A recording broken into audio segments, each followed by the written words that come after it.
What's up, motherfuckers? Your boy Mike says here, Speaking Cloud Podcast. As y'all know, I've been doing all the Joker's cards in chronological order. Finished the first six, had a blast doing that. Then I started tackling the second deck. Did Bank Power Boom about, I would say, 2 weeks ago, 3 weeks ago. Love that card.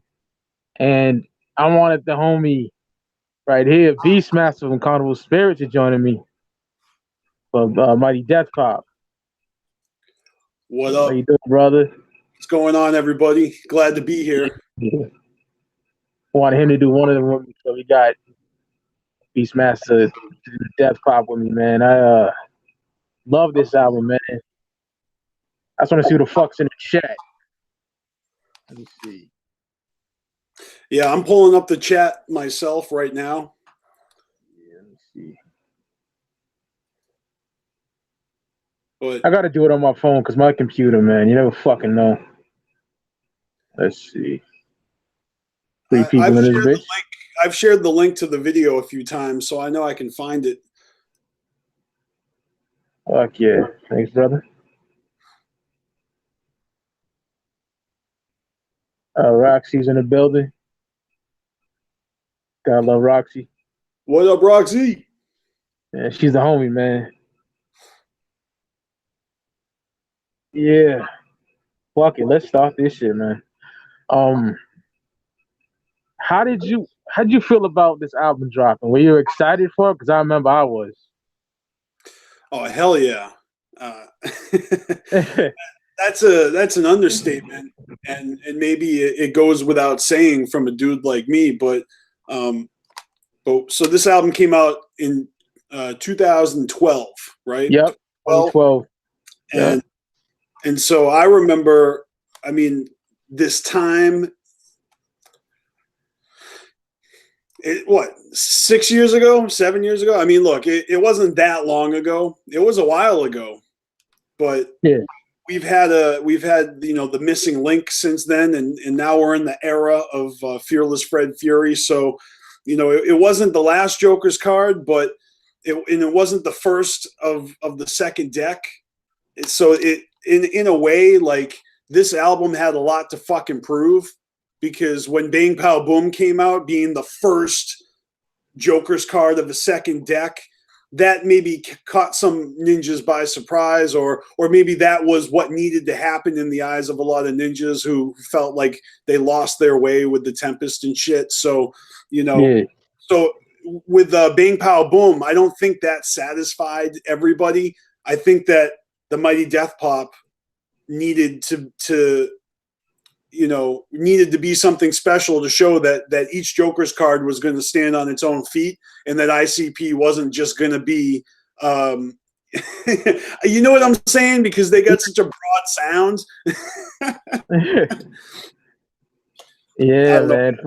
I loved it. I loved it. But, like, let's face it, we live in an era where there's more drama, there's accelerated hate, there's hella trolls, there's juggalos that have lost their fucking, they've turned to the dark side, or they've switched teams, or they've dropped the hatchet. So, the climate, it's intense, and it's different than it was, like, let's say back in 2002, right? Oh yeah. When the Wraith came out, and it was like the sixth Joker's card. Now we're like the second Joker's card of the second deck. Some ninjas just reject that in and of itself. But the Mighty Death Pop musically is fucking amazing. And I think it turned a lot of people around, and it chilled a lot of people out, and it shut some people up. I think it really kicked ass. Oh yeah. They revealed this shit at Hollow Wiki 2011, I think it was. Can't even fucking remember. And I was excited from that point on, man. And then they had that fucking infomercial with that nigga Chop. Remember him? Chop and I think Sugar Slam and all them dudes talking shit about the album. And then of course, once it went up for pre-order, I got my pre-order in, but Hatchet gear was fucking trash. They never updated me or nothing with my shipping information. It just said printed. So it dropped during the gathering, and I was like waiting. And I go outside one day, like a couple days before its release date, and there it is, big ass package, all three of them. You know, mad excited, got home, fucking bumped it all, and I loved it, man. You know what I mean? Hell yeah. Fuck yeah. I liked the infomercial a lot. I remember the infomercial for this was like they were hypnotizing you, you know, like it was Yeah. a trick. Like, we're gonna trick you into liking this. but it's almost like an inside joke because whatever it is that juggalos have a reputation for, being fanatical, you know, like and you know, the Mighty Death Pop is it's a great album, but like ICP already has an epic reputation for so many things, like musically and their image, and us as a fan base, like we like demand and expect certain things out of ICP on Joker's cards, you know, when we're very picky. You know, like there's just, I don't know, they've got a huge shoes to fill every time they make an album. Every time they make a Joker's card, it's got to be dedicated to the butterfly. You know, it's got to have an epic introduction, some sort of, you know, the Joker's card itself has to have a backstory. And, you know, there's always got to be like a really a climatic, you know, ending. And, you know, maybe some things that all albums have, you know, musically, Yeah. know, some chill songs like a fuck song, you know. Yeah, You know, you got to have a couple of big name collabs. man. And when they announced that Hobson was on, I got excited because now that nigga is trash. He's too emotional. But then I was a big fan, so I was happy that he was on the record. When we get there, we'll talk about that. But you're right, man. Like Hobson in Tech, Tech. A lot of juggalos I know are also into Tech Nine, and I don't want to put words in their mouth and call them strangers or technicians, but a lot of my friends dig Tech, you know. Oh yeah, same here, brother. I say the same with Hobson though. A lot of my friends hate Hobson. Some of my friends like Hobson. Some of my friends hate Hobson. So I don't even have an opinion. I don't like him anymore. I think he got one good album, and that's it to keep it 1,000. But all right. Well, I don't know much about him. I'm not a fan. I don't listen to him. I don't. The Ill Mind of Hobson videos; those are really well made. I'll give him that. You know, he definitely puts out fucking, you know, high quality shit. You know, but that's the hustle. That's the grind. You know what I mean? Like if I have to like every rapper that I see just because he did a good job, then that just makes me a sheep. That means I got to be a fan of like way too many people. You know? Yeah, there's a lot of, you know, Juggalo related artists I just don't fucking like. Yeah. Keep it up, you know. Like Carnival Kings being one of them. Oh my fucking god! I can't even tell you how much I hate. Again, off topic, but no, it's not off topic though, because on the subject of having like a feature on your album, at the time I remember feeling like Hobson and Tech Nine, this should be Twisted. Like Twisted should write this fucking song. Like, why is it Hobson and Tech Nine? Oh, I know why. Because you're trying to rope in all of the fucking funk volume and strange music fans to dig your album. I mean, I get it, like, you know, business wise, why to do it. Yeah. But you know, they should have put Twisted on there. Little did we know at the time, Twisted was like making moves to like exit strategy. It hadn't happened yet. It was about to.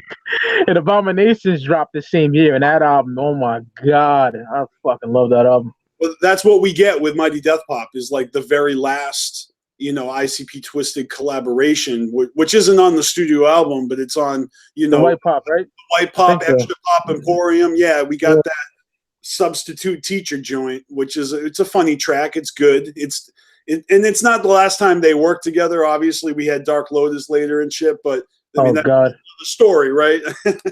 Yeah. Actually, you know what? The Mudwater Air and Blood's 5th anniversary is coming up like this week, and I was thinking about making a video about it if you wanted to be featured in that. I'm down. You know, maybe you can record a segment, you know, because Yeah, we got you. I had some shit to say about that album. You know, it's 5 years afterwards, and the state of Dark Lotus and everything. I feel like there's some shit to say. You know. Yeah, and I love that album, TJ. That album's so fucking good to me. You Nice. know? Get up on that one then, for sure. Yeah, I got you, bro. All right. Cool. All right. The Mighty Death Pop, man. You know, it's basically teaches us how to respect life. You know, when the life we're given, and to do our best to avoid an early death. That's basically the premise behind this Joker's card. I think it's pretty dope. You know. So we get to the intro. Some dude Jeff tries to jump from one building to the next, and he ends up falling to his death. He's like, "Hold my chips, babe." Shit cracked me up. Violent J and Shaggy too dope explain what the Mighty Death Pop is and shit. Cool intro. I fucks with the intro, man. Yeah, me too. I like it when an ICP album starts off with a skit that throws you right into a situation, and you know, and I've reviewed like this stuff before, like 4 years ago, you know, on Carnival Spirits on Yeah. my YouTube channel. So it's funny because, you know, I've talked all about this before, but for your channel, I'm going to give you all the best highlights of my thoughts on this shit. Hell yeah. Yeah, this intro, they haven't done shit just like this since Riddlebox. You know, the beginning of Riddlebox. You're driving in a car with your homeboys. You're actually bumping ICP, and all of a sudden, you get into a car wreck and you die, and you know you got to turn the crank. And this is kind of similar, right? Because you know you got this cocky motherfucker who's trying to impress his girlfriend. He ends up fucking splattering on the ground.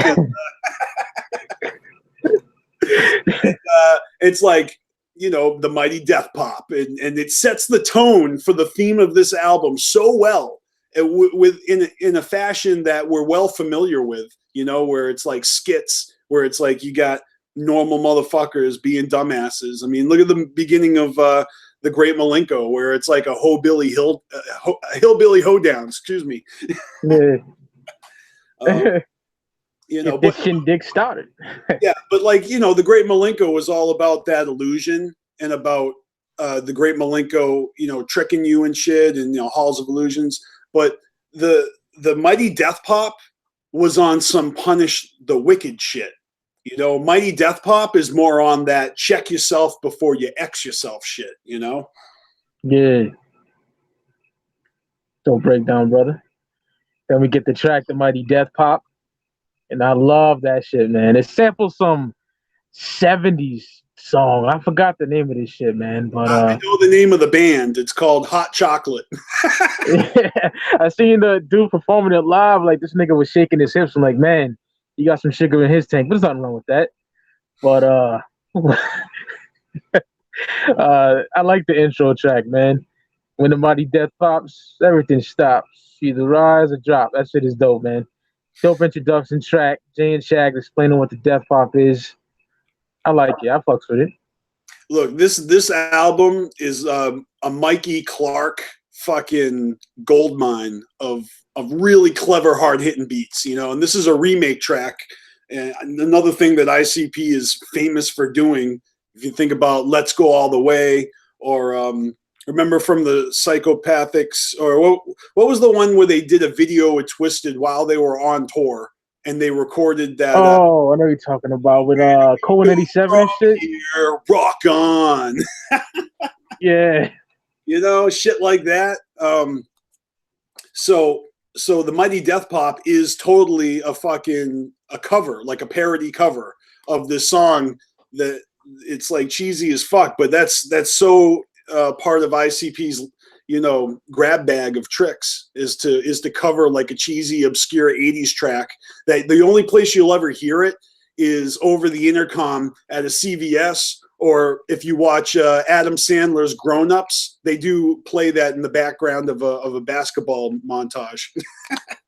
Oh shit. I didn't know that shit. Yeah. I gotta check that out. Yeah.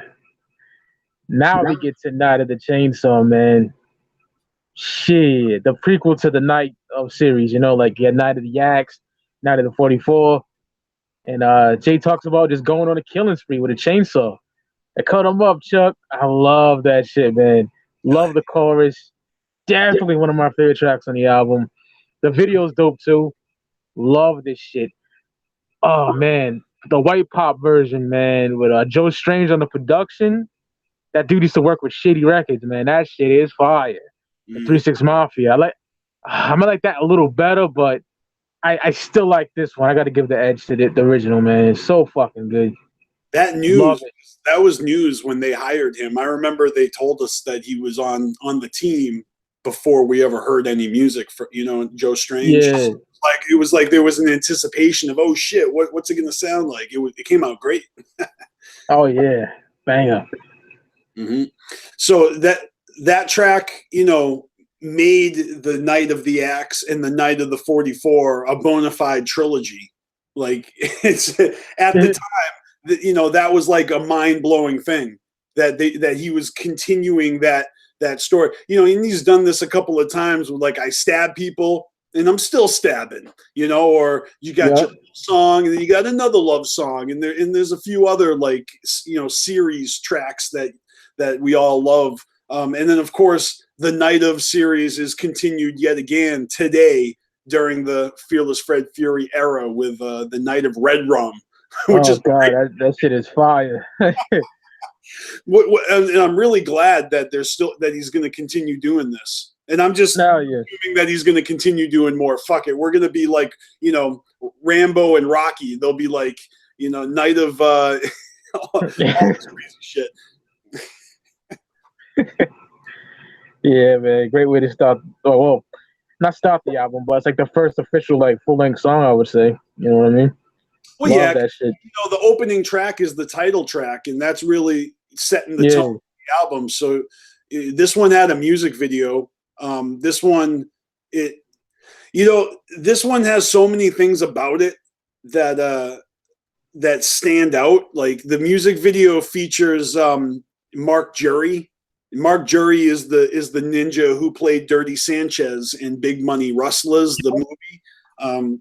And him doing that, like being the crazy motherfucker that eats the pill and starts killing everything, and all the blood is green, but then he wakes up and he realizes that he really murdered people. It's sick, dude. It's so creative, and this is during the time when ICP was working with Paul Andreessen, Big Money Rustlers, and Paul Andreessen and Mark Jury used to work together on different projects. Like they had a fishing show and stuff. Oh So, shit. and I don't know if you know this, but the only reason he played a major character, like top billing on that fucking movie, is because it was Razor Ramon, the wrestler, who was Oh supposed yeah. to be Dirty Sanchez, and he couldn't fucking handle the accent. Mark Jury was just an acting coach. And so they ended up making the acting coach the actual fucking actor because Razor Ramon couldn't handle it. And then he ended up just fucking narrating the shit. Yeah, they just put him in a fucking poncho and sat him in the front and go, here, you can introduce certain sequences. Like,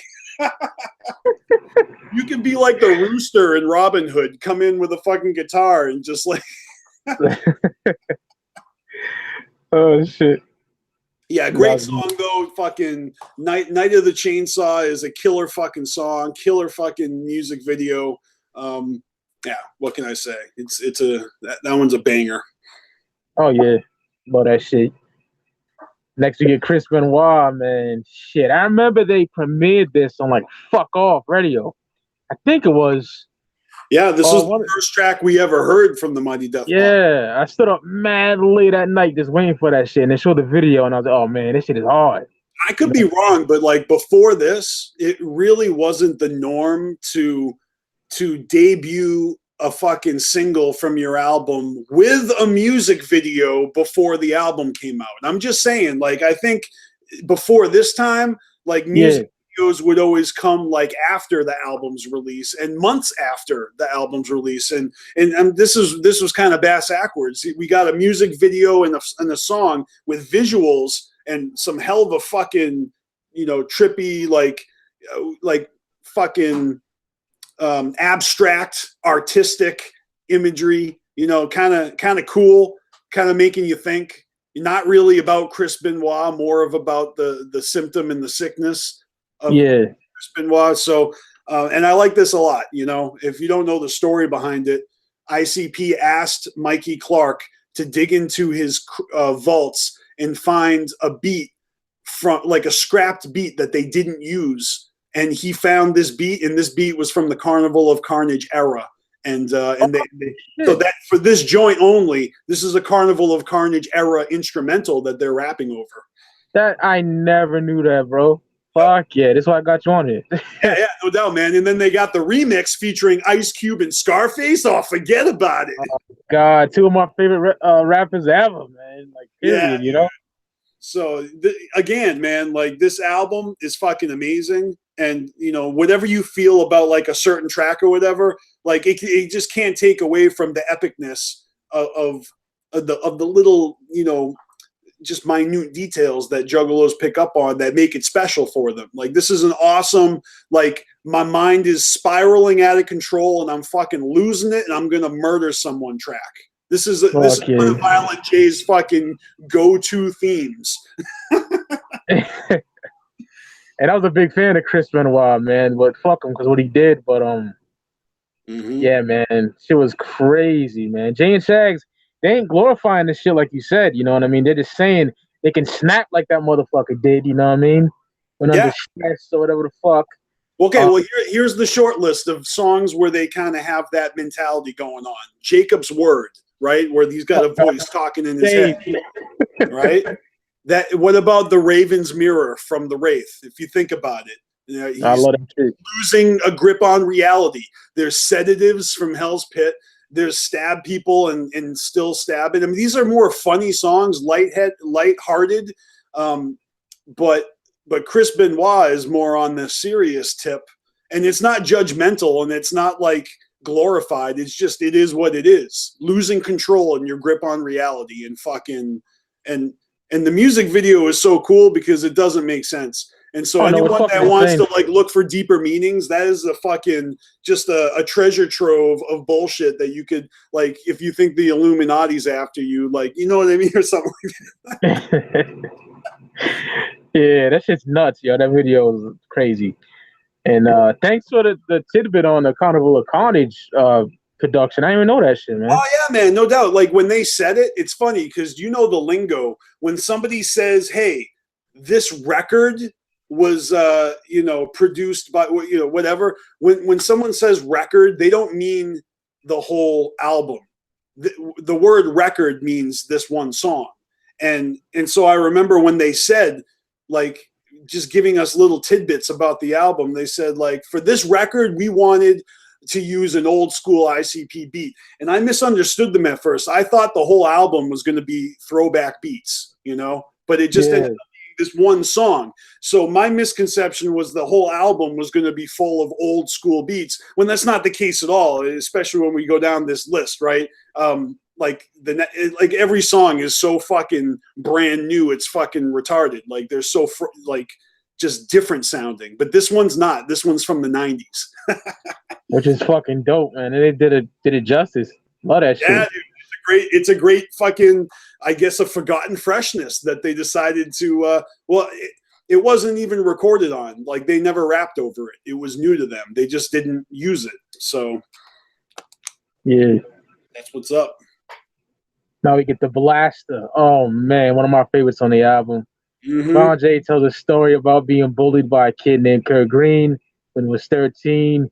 He has enough of him, and Ice picks him in the fucking head at the bus stop and shit. The second verse, he talks about being 22 years old in the army, dealing with a bully from Oklahoma. He has enough of the dude, so he slits his throat, which is so fucking dope. He said, "I did it with a straight blade razor and my bully blaster behavior." Love that shit. Last verse, Jay talks about his son being bullied and his son ended up killing the bully and shit. And Jay talks about killing his boss by throwing him off a balcony, hitting on his wife at a party, man. Definitely one of my favorite tracks on the album. That shit is hard, man. Love that shit. Hell yeah. The Blaster is a classic. It's almost like it's ahead of its time. It's like a fight backtrack, you know? Fearless Red Fury's, whole idea of fighting back, kill what's killing you. This is the anti-bullying fucking anthem where I think it's a little bit of like revenge fantasy porn, I don't know who can relate. I figure a lot of scrubs can relate with getting bullied, but sometimes in life, bullies become bullies. I think I have experience on both ends of that spectrum. I can relate. I'm not gonna lie. I can relate. And so I can relate with being kind of selfish and maybe like ego trapped in my own head and being a dick to someone who I'm looking down on. And I've definitely been bullied and targeted before, and it sucks. This is an awesome song because it's ICP sticking it to in a very relatable situation. The teen bully situation, the army where your peer, the person next to, I mean, it's all school, workplace harassment where your wife's getting pinched on the ass. And of course, AJ's like, oh, don't worry, daddy. Like, it's all over now. Like, yeah. Like, what do you mean? Like, bullies are turning up missing and JJ's like, don't worry about it. Yeah, JJ putting in work. I dig it because the last time Violent J mentions his son in music in the Mighty Death Pop, he's saying, my little boy looks just like daddy. And now he's like covering up a murder. Right. Like, that was quick, man. That was just one Joker's card. And already now he's living up to the reputation of being a bad, bad man. I remember that shit. It's just fun, man. It's just fun, man, because ICP's getting revenge on the fuckheads, just like they always do. Just like Mr. Johnson's head, or I don't know, where the underdog gets its way, like in Yellow Bus, the retard bus. Everyone's like, fuck y'all. Like, that's on Eye of the Storm, right? I'm pretty sure, isn't it? Yeah. Eye of the Storm. But the fuck you tracks, like, remember the song from the American Psychos EP, the fuck yous? It's a good track. Yeah. I have that EP too. I barely remember it though, bro. Got to play that again. It's just, I don't know. It's one of the things that makes ICP highly relatable is because Jay's writing from the perspective of a kid, like kids experiencing loneliness and being isolated and bullied and picked on or whatever, like not getting any pussy. I mean, the list goes on from Never Had It Made, Mr. Johnson's Head, Toy Box, Ninja, Under the Moon, Play With Me, Juggalo Paradise, Working at Subway, Slicing Ham. I love Bizarre too. Oh, man. That era was the shit too, bro. Man. And then now it's 2012, right? They've been in the game 20 years and they still have the ability to write a track that a kid's going to be able to relate with. And that's what I think is going to make ICP timeless. They're fucking legends. They don't get the credit they deserve in hip hop. No, the storytelling is amazing. And they're not articulate. So it's like, it's not because they're educated. It's just like Jay said at the Juggalo March, Juggalos have mad wisdom. That's all. Facts. Hell yeah, bro. And now we get the kicking. Love this shit, man.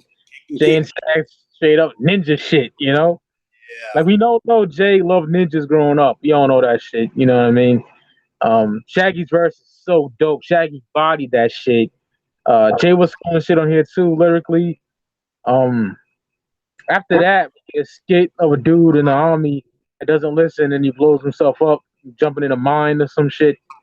But kicking is fucking great, man. Ladies busy as fuck with Mr. Crab's feet. That shit too. Love that track. Yeah, man. This is one of them songs where they kind of slow it down a bit, and but it's very special. The sound effects and all the special effects and the kicking noises, the way they work it in with the lyrics. And you're right, man. Shaggy 2 Dope fucking murders this fucking song. Fuck yeah. He kills it on this track for real. That's why I laugh at the haters that be like, "Oh, they can't rap. Get the fuck out of here. You don't know what the fuck you're talking about, man. You know what I mean?" No, it's impressive, and people that talk shit, like, they don't want to think about how difficult it is to rhyme that many words in different, like, syllables, you know what I mean, in different metaphors and different ways of kicking your ass. Like, it's really clever as fuck. Fuck yeah. And it's just it's right in our wheelhouse, you know. Everyone does love ninja. ICP raps about ninjas all the time. Ninjas in action, drunken ninja masters. Damn, I wish I was a ninja. That super ninja track, fucking, it's awesome. Oh yeah, all that shit. I love ninjas in action too. What a dope cut that is. Mm-hmm. Love that shit. Mm-hmm. But I think this one, you got to give props to Shaggy, and I think you got to give props to Mikey Clark, because just like I was saying earlier, like, he is the heart of ICP, and I think that's what makes this album so special. Is that you know, I mean, not that he didn't have anything to do with Bang Pow Boom, but you know, just his return into the studio with ICP. They showed us the security camera, black and white surveillance live streams of them filming. They were filming themselves while they were recording the album. Do you remember that? Yeah, remember that. We couldn't hear shit though. I remember that. That so was solid. Awesome. That was awesome. They actually showed us, and they're in the booth, and you see Legs Diamond, Sugar Slam, Shaggy, Violent J, you know, maybe like the guitarist from Zug Island or some shit, all like doing harmonies and their takes and stuff. And of course, we couldn't hear anything; it was all mute. Yep. But that was awesome. I actually recorded a bunch of it, and then I reposted it up on the internet. If you ever search for Mighty Death Pop sessions, you'll find them. There's hours of footage too of just them, you know, in that moment. I bootlegged it. Fresh shit, yo. Yep. Fuck yeah, bro. Now we get a fucking banger. Jesus Christ. Probably my favorite on the whole damn album, man. Bazooka Joey. Incredible Shaggy 2-Dope solo track, man. Shaggy finds a bazooka at his grandpa's crib and shit. You know what I mean? He just starts blowing shit up. You know what I mean? Creating carnage behind him. You know, cars, H&R Block, SWAT team. Nobody's safe, man. Without a doubt, one of my favorite songs on the album, if not my favorite, as I said before, man. And I love that shit. And I'm dancing. You know? Man, that shit bangs. Love Bazooka, man. On that, brother. There's some play on words going on here, you know. Joe and Joey, famously the real names of Jay and Shaggy. So for him, Joey's like referring to himself as Bazooka Joey, and that's a comic strip that comes in a little bubble gum. Oh yeah. And you know, Scotty, shout out to Scotty Two Balls of Carnival Spirits for educating me on this 4 years ago. Bazooka Joe bubblegum had that comic strip in there with the gum from like the mid 50s all the way up until November of 2012, which was like literally months before I guess, you know, when the album came out. Like, it's just weird that ICP makes a reference to something that culturally has been around our whole lives, and it just fucking stops. Like, no more comics and bubblegums. That's weird. Even though the song has nothing to do with that, but I mean, it's a known thing. Bazooka Joe.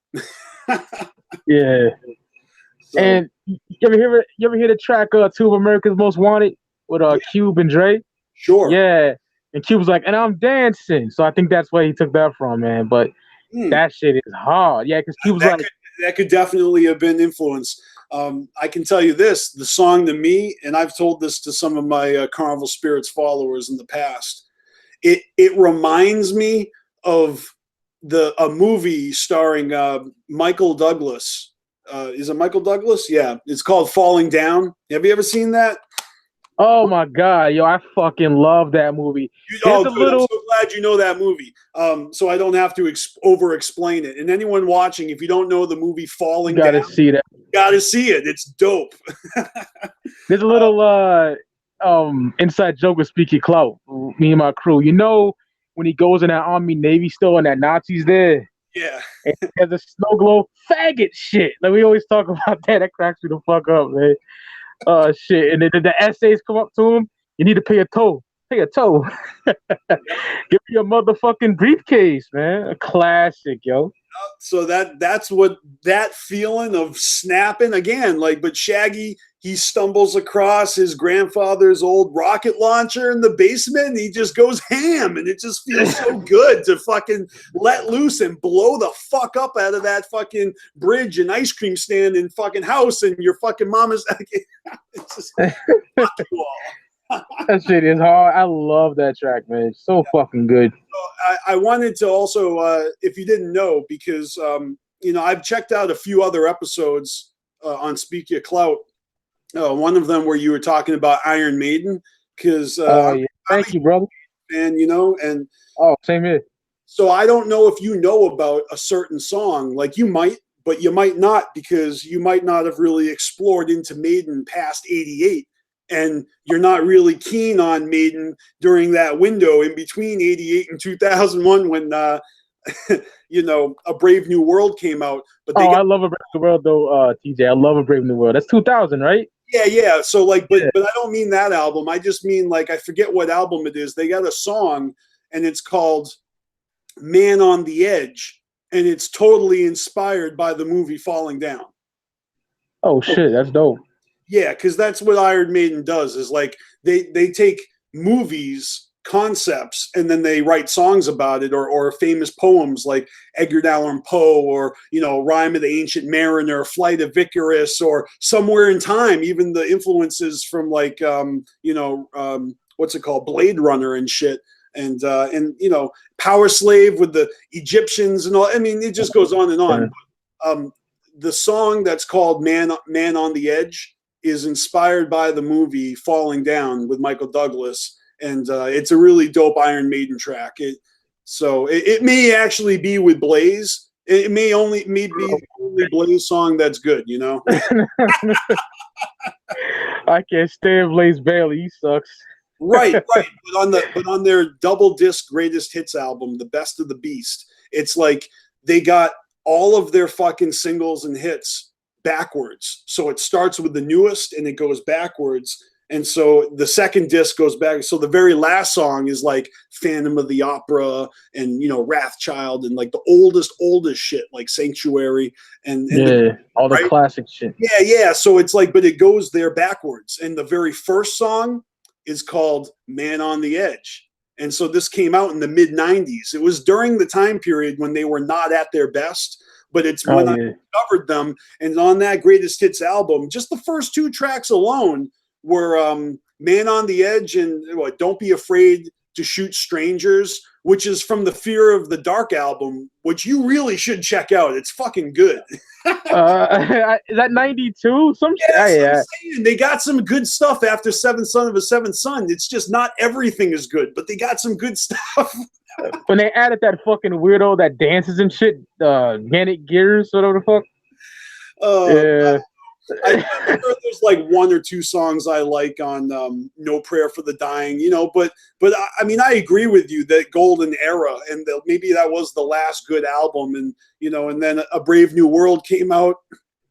Bruce Dickinson is back in the fold. We're going way off topic, but I just had to tell you. Yeah, it's all good, because I'm a metalhead as much as I'm a hip hop head. You know what I mean? So this is a sidebar that's really only interesting if you watch previous episodes of Speak Your Clout and you've watched that Iron Maiden episode, because I'm just trying to maybe help you discover some good Maiden that you've been sleeping on, since it was like a recommended to you to stop listening past a certain point. I'm saying, go ahead. Have a listen. You might like what you hear.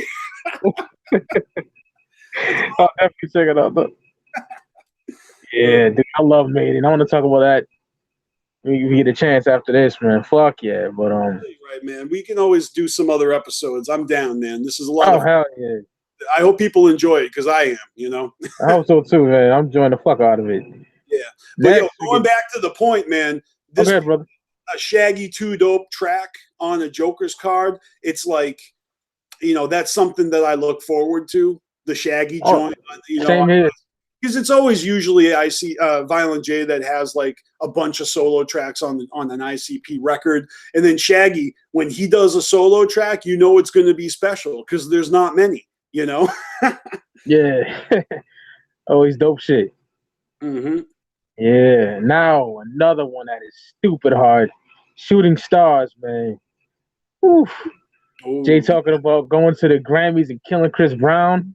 Yeah, yeah. So what's up with this? That shit goes stupid hard. I think that's Legs on the chorus. That shit is hard, man. This is Shooting Stars.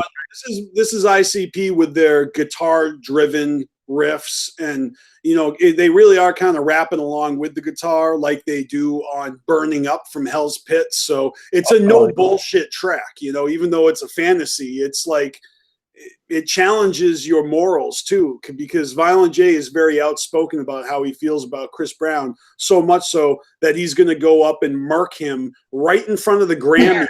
Like right there while he's in his seat, leaving him dead with his mouth open, like everyone thinks he's just like, you know, pilled out in the audience, but really Jay like fucking, you know, ninja spiked him through the throat or whatever. Blow his guts out his tux. That nigga killed that shit, yo. That shit's hard, man. It sparks a question, you know, does Chris Brown deserve a career after using Rihanna as a punching bag?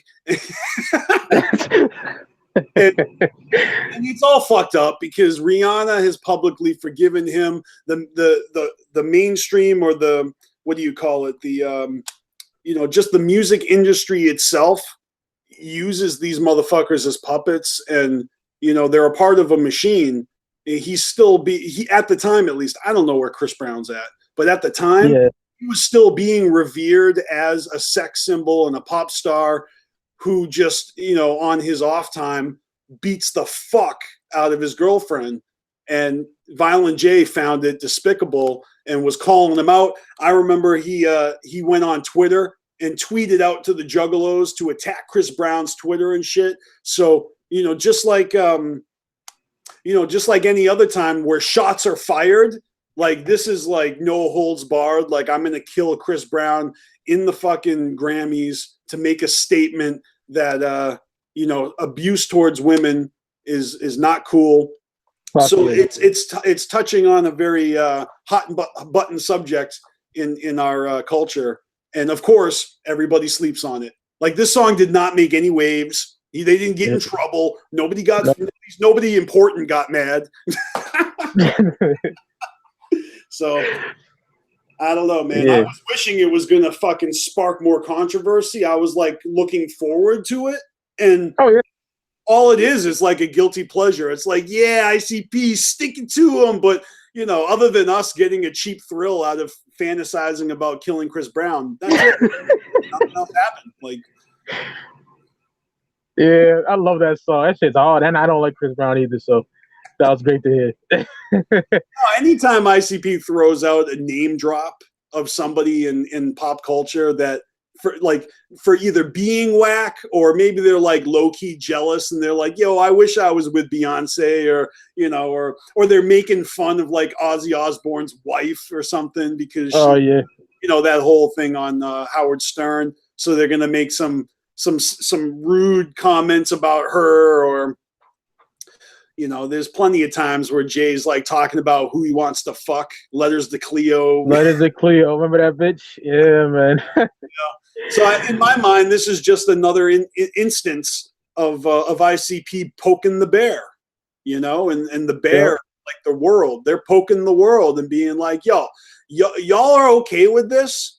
You seriously are still going to put Chris Brown on a pedestal and let him tour America and sell out? And all you fucking stupid ass airheaded sheep fans are still going to like rush the stage and throw your panties at this fucking piece of shit wife beater? You know what I mean? Like that's their whole point, is Violent J thinks that Chris Brown has used up his chances to be a celebrity. Like he shouldn't be allowed to have that privilege to be a pop star anymore.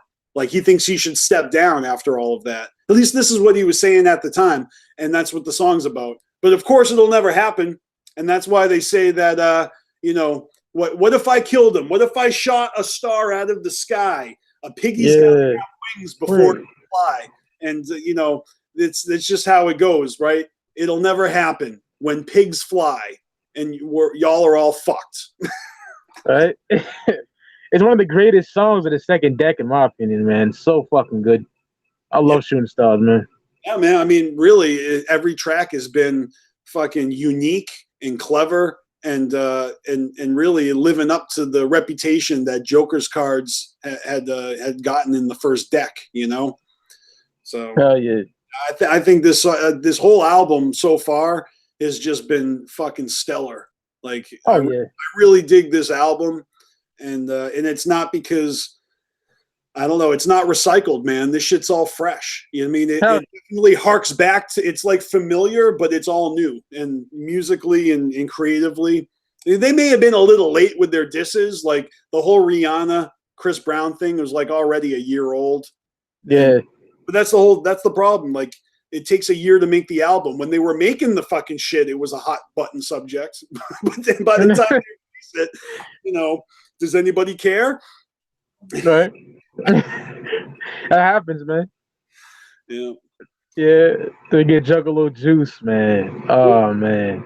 Yeah. I fucking love this track, dude. Jay and Shaggy talking about their love for Faygo. Every Juggalo knows the importance of Faygo. Come on, you know what I mean? Naming all the flavors and shit. Shaggy killed that shit. My nutback tastes like Faygo grape. Shit's ill, man. And everyone knows going on stage and throwing Faygo, we all did it. You know what I mean? Like, classic shit, dude. I love Juggalo Juice. Great track. It's hard to believe that in all these years, 2012 is the first time that ICP has made a track dedicated to Faygo. That was strange to me, that it took long to do it. In fact, I beat him to the punch. I put out We Throw Faygo in 2008. Oh shit, I never heard that shit. I gotta check it out.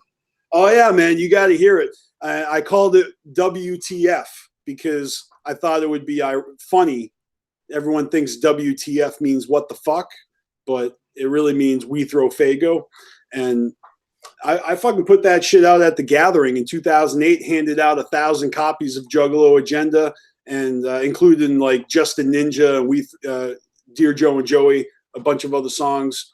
Yeah, I actually am the first one to make a Faygo tribute song, but theirs is better. I ain't gonna front. I think theirs is better. You know what? There's some Juggalos out there that might disagree with me and might think my track is better, but that's on y'all. I gotta hear that shit, man. Oh, it's fucking awesome.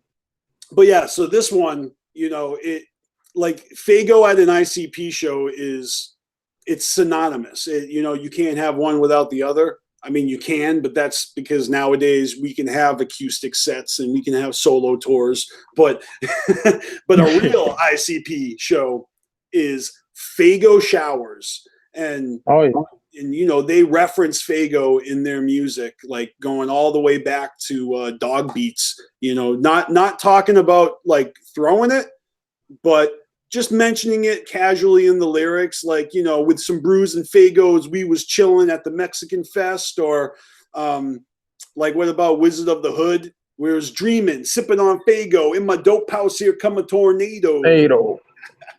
I drink Faygo, it's only $1.10. The part on your titties when you fuck here, Because I'm with that freaky shit ho. What nigga through window? That's that shit. So, like, just all the way back to the first Joker's card and their first album, they've been rapping about Faygo, the whole mystery of Faygo and the appeal of it. I think Faygo is the gimmick that made ICP work, because the ICP live stage performance with the Faygo and the madness is what roped me in. And then once I started paying attention to the music and really realizing that they were painting a bigger picture than just one album, and so the anticipation of the next one, I was roped in. I was locked in. I was completely on board. And I was kind of addicted to the Faygo, to the show. So I would go to every fucking show I could, which is like 2-3 shows a year. I was going to gatherings. I was traveling out of state. like hippies, like like deadheads do, or fish heads traveling around following their favorite band. Like that's how intense I wanted to be a part of this shit. So I mean, y'all can relate if y'all are watching this video because you're already down, you already know, or Oh if you're yeah. why are juggalos so notorious? It's because I don't know. Maybe it's because some of us are like hip hop heads at heart. Maybe some of us are like concert fanatics, concert addicts. I love concerts. ICP puts on one of the best shows like out there, and the Fago has something to do with that. So this song is pretty fresh that they finally are honoring Fago, and they're doing it in a way where they're not using the word Fago. Yeah. I don't know. Little... They're avoiding the copyright fucking predicaments, and I gotta ask you, TJ, what's your favorite Fago flavor, bro? It's not like I get to drink it all the time, anyways. But I gotta order the shit. like out of all the flavors, like if I had access to like one bottle of every flavor, I would probably jump at like certain ones first, like that I just like orange flavored soda better. So I would cop the orange, and I'm a big fan of root beer, so Fago root beer is a favorite of mine.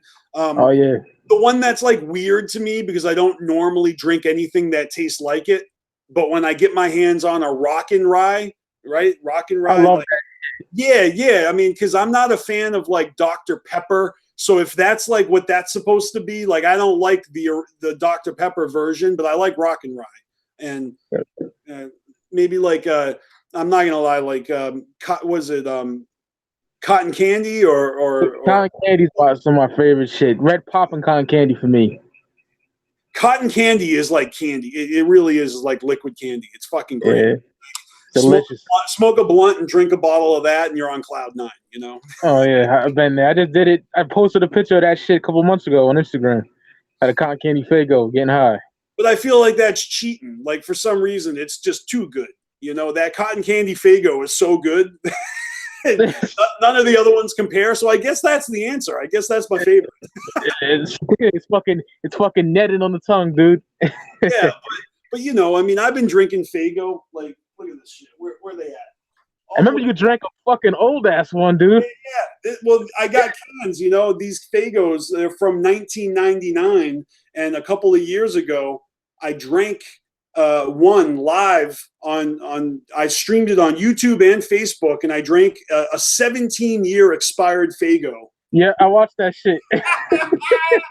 That shit looked fucking weird, man. Like oil or some shit. The dates on the bottom, and I came up with the idea. I was like, "Oh, dude, when the 17-year anniversary of this expiration date comes up, I'm gonna drink this live on the internet." And so I just had to wait a few years or months or whatever for that date to come. But I had that shit planned out for a while.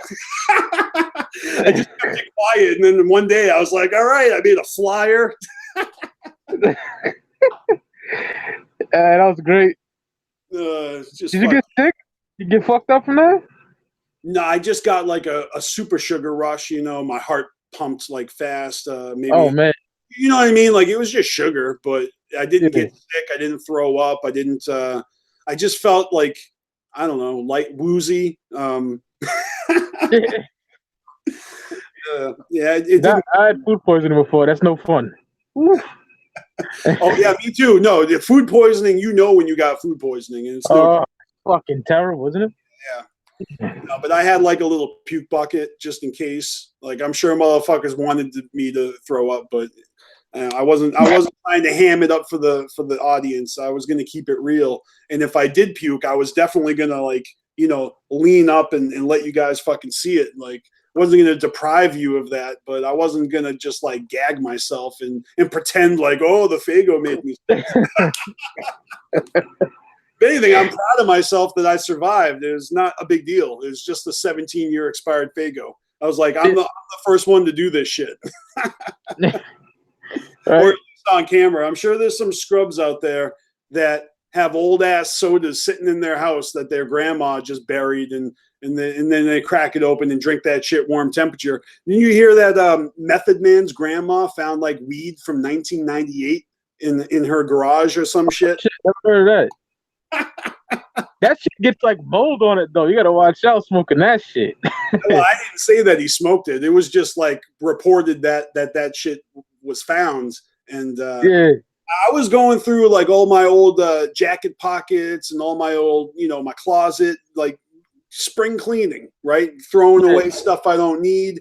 And I found a nug in a pocket of one of my jackets that had to have been at least 10 years old. And I was so stoked because I was actually dry. And it was like the universe brought that nug to me. It was amazing. I would say fucking smoke it too, you know what I mean? Fuck it. Oh yeah, it was all dry and it still was great, because it was found weed.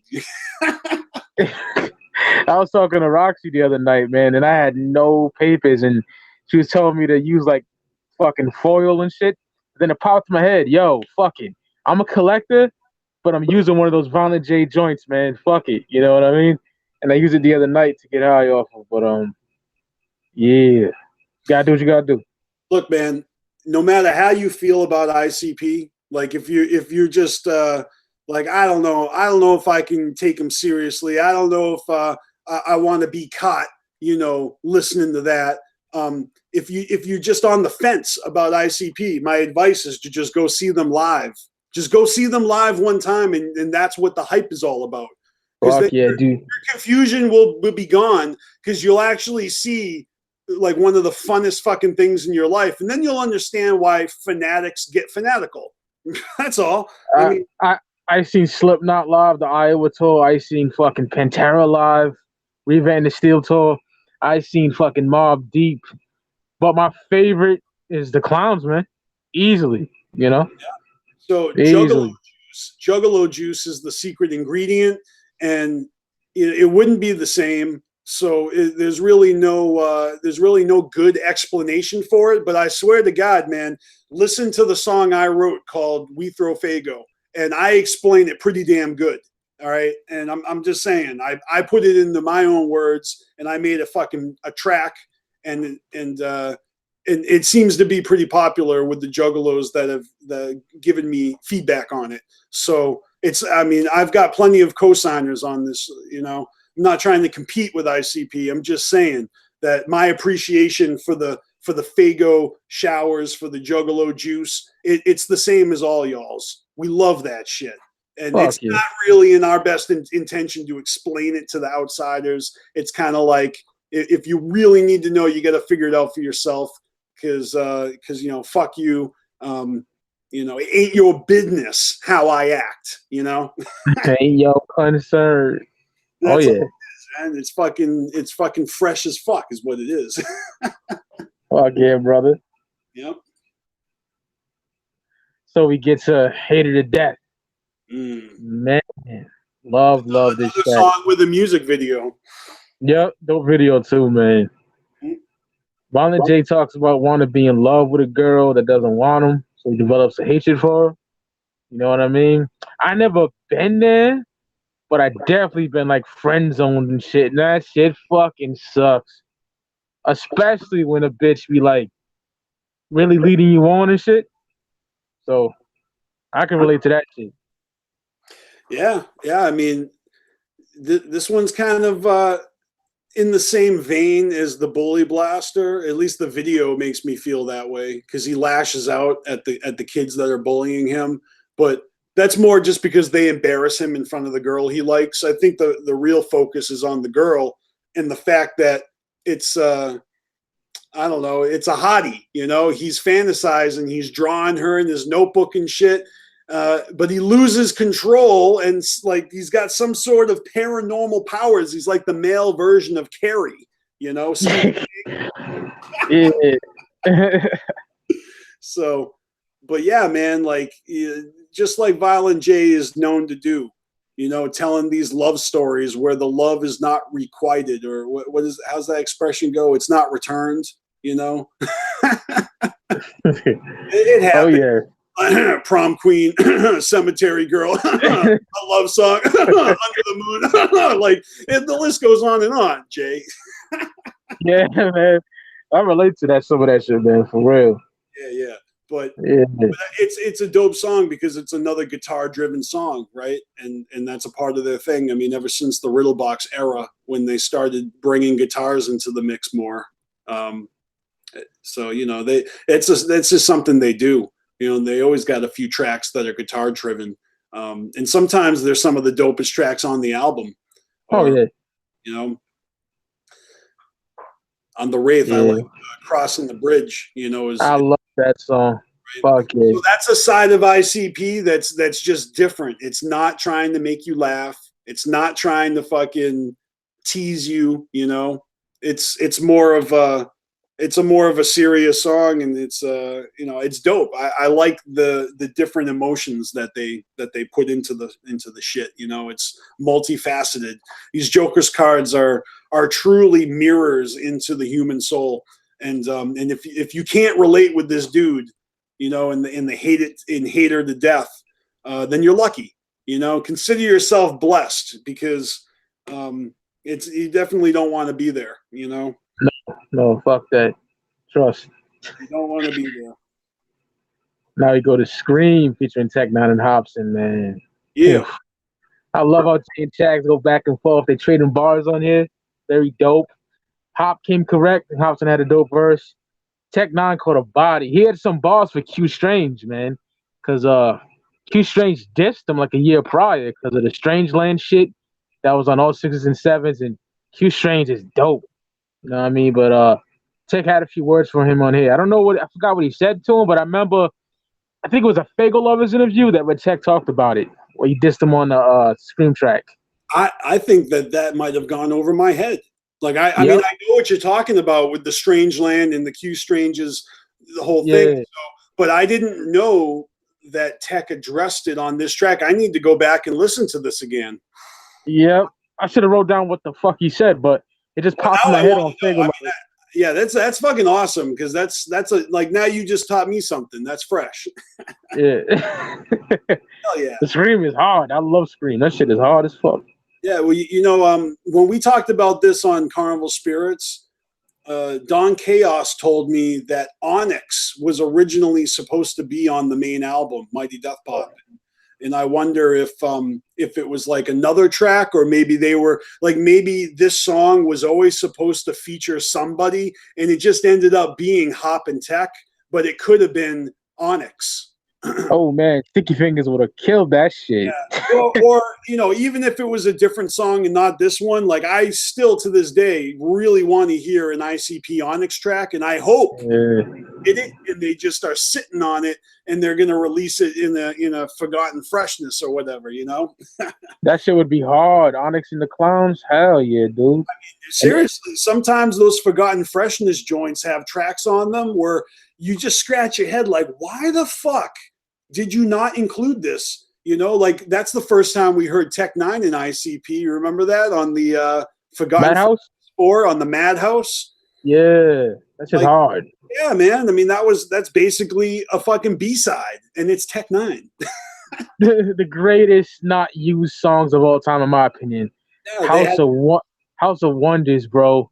Yep. Malenko. Oh my god, I love that fucking song. Dude, they had Esham, Mac 10, all on Forgotten Freshness 4. I mean, I get it, not everything you do is going to end up on the final product. But I just remember feeling like Scream, like, and it's just because personally I'm not a fucking Tech Nine and Hobson fan like that, and I just wanted Twisted to be on that song. I wanted Twisted to be on that Joker's card. To me, that would have made it better. But and that is one of the only criticisms I had of the album, which is just like, it's not my wish list collab. It's, you know what I mean? But so it's not. So that's it. That's not much I have to criticize this album about. Is they didn't pick my favorite pick for a collab. Yeah, I agree. I would like to have Twisted on there more, because I'm not saying it's not good. Tech and Hobson both do great on their verses. The song is good. I remember some juggalos hating on this song, maybe hating on Tech or Hobson, or just hating on ICP and thinking that this song was stupid. And anytime people go off like that, I'm just like, if I can't relate with you, then I just got to tune you out. you know, because like it's okay to have that opinion, but I don't want it like forced down my throat. So Yeah. if you won't shut up about it, then I'm going to have to tune you out. But yeah, I mean, everyone's allowed to not like a song, you know, but this song is not bad, even if it's not my favorite artist on there. It's a good one. I'm looking at the chat. Shanji said the remix for Scream is better. I never even heard that shit. Is that on the White Pop or some shit? The Scream remix. Yeah, there's a remix for this. Absolutely. Yeah. I bumped those discs in a long time. I'm just going to check the back of the Extra Pop Emporium. Yeah. We got Chris Benoit, When I'm Clowning, Ghetto Rainbows, Night of the Chainsaw, Forever. No, Scream's not on this, but you're right. There is a remix. Where have I heard? Yo, Shanzi, I never heard that shit. Oh, no wonder why. It's on the World Upside Down from Clay. I don't even have that CD in my collection. Yeah. No, funny as it is, The World Upside Down is DJ Clay's worst fucking mixtape. Absolute fucking worst. Isn't it Goblin on there, TJ? Goblin or some shit? Is that on there? 'Cause that song's fire, but... Which one? Goblin from the Clown, is that on there? What, on The World Upside Down? Yeah. I don't even own that shit because I heard the leak and I didn't like it. I said, fuck it, I ain't getting this. I got it. I know I got it. Yeah, I'm just curious, man. And I have a lot of I have all Clay's mixtapes, but I don't have that. Shanji said it's true. It's not that great. Yeah, Goblins is on it. Shanji says that shit's hard though. I like Goblin.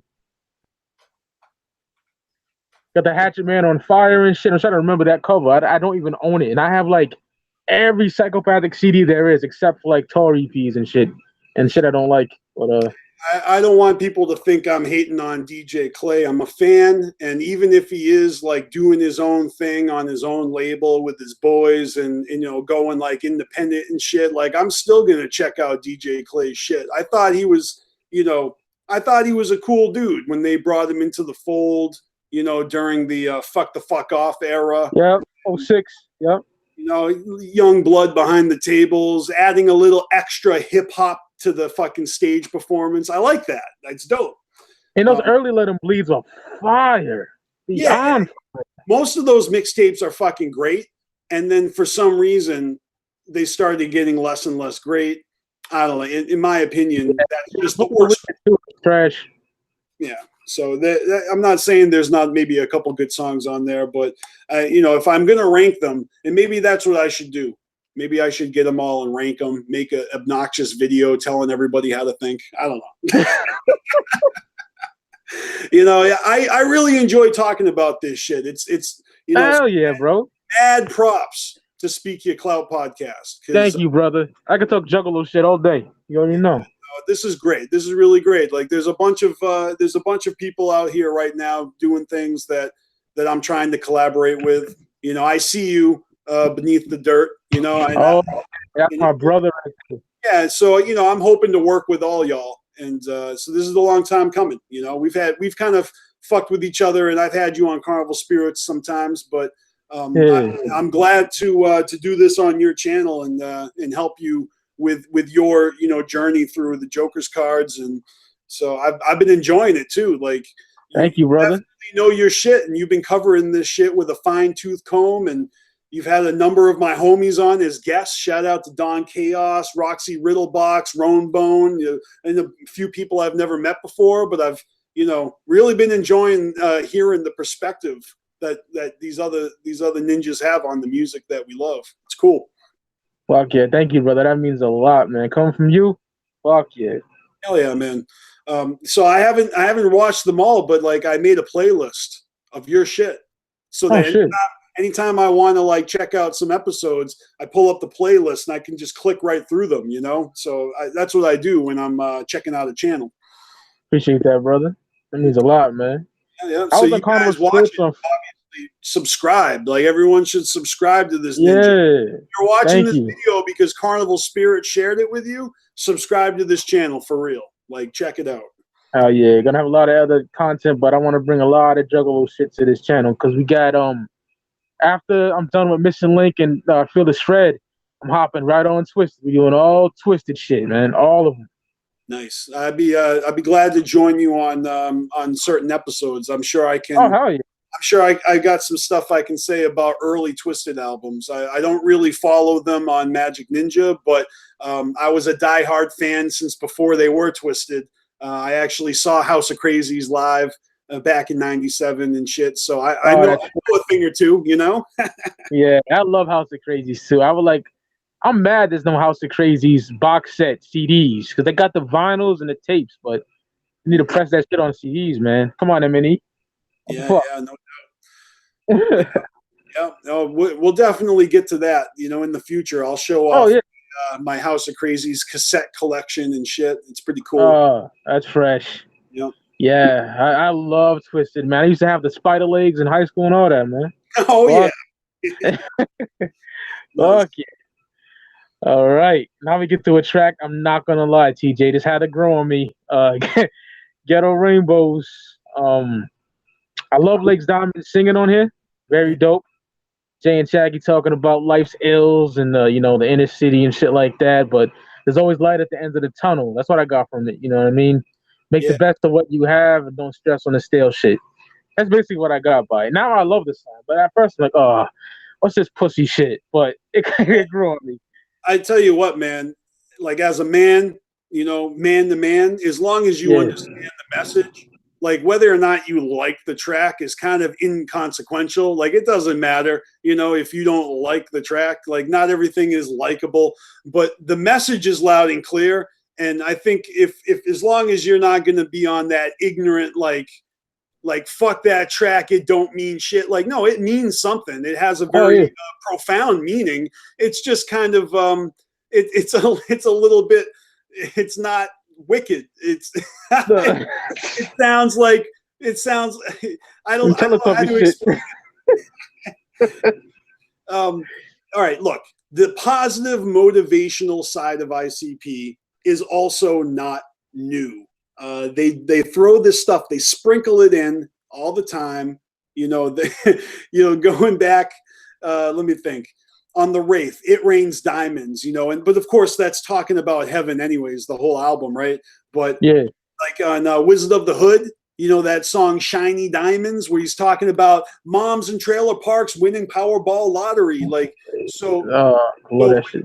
when he's painting the picture of the fucking ghetto, and he's talking about the scrubs, and he's talking about like inner city fucking kids, and you know, and songs where he talks about this shit like Basehead Attack. You know, it's a Oh great yeah, Hell's Pit. analogy. Everyone's just a fucking zombie dope fiend, and I like that one a lot. You know, Miracles got a lot of flack, but it's a perspective of a child, or a childlike perspective of not losing your wonder, you know, of the mystery and the awe of this world, and everything is a fucking miracle, and it's like, you know, so really, like, it's a very simple concept, you know, and you can feel the struggle. You know, you're talking about fucking needles on the ground and all this fucked up shit all around us. But look, rainbows belong to everybody, not just the elite upper crust. So, you know, whatever, man. It is what it is. Violent J's getting his fucking motivational track on. How the fuck could it be up in the sky? I like that shit now though. It definitely grew on me. Yo, Legs Diamond all up on that hook. You know I'm a Oh Legs yeah. Diamond mark. I love that dude, and I love his fucking solo joint, and I love how he fucking helps ICP make that shit really musical, you know? I love him on Shockumentary, man. I love him on Super Bowls. Dope shit. Yeah, you know, on the remix of this song, it features Color Me Bad, you That's know? crazy. You know, they've already worked with Color Me Bad on that track, Truth Dare from Psychopathic from Outer Space 3. And so, you know, that relationship, that business relationship, they already got it. It's nice that they were able to call upon them to give us a fresh remix for the Mikey Clark's Extra Pop Emporium. It's on that the White Pop album. Yeah. You know, but look, man, it's not the best song. It's really, it is what it is. But like I dig those positive message tracks. You know, Shaggy, in Your Life, the last song on his solo album, it's Oh all yeah. it's all about karma.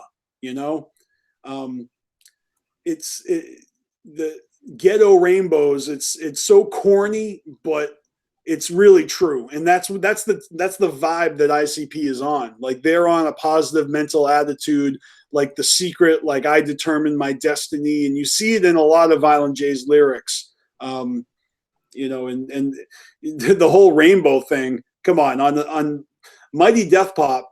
That's all anybody ever gave a fuck about on Miracles is the magnets line and the Oh fucking yeah. rainbows after it rains. When Shaggy said that, like, the internet lost its minds.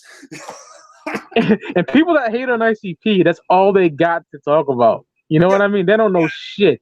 If anybody pulls the fucking magnets, how do they work joke, if that's their first joke in their pulling out of their toolbox, I know that they got nothing. Nope.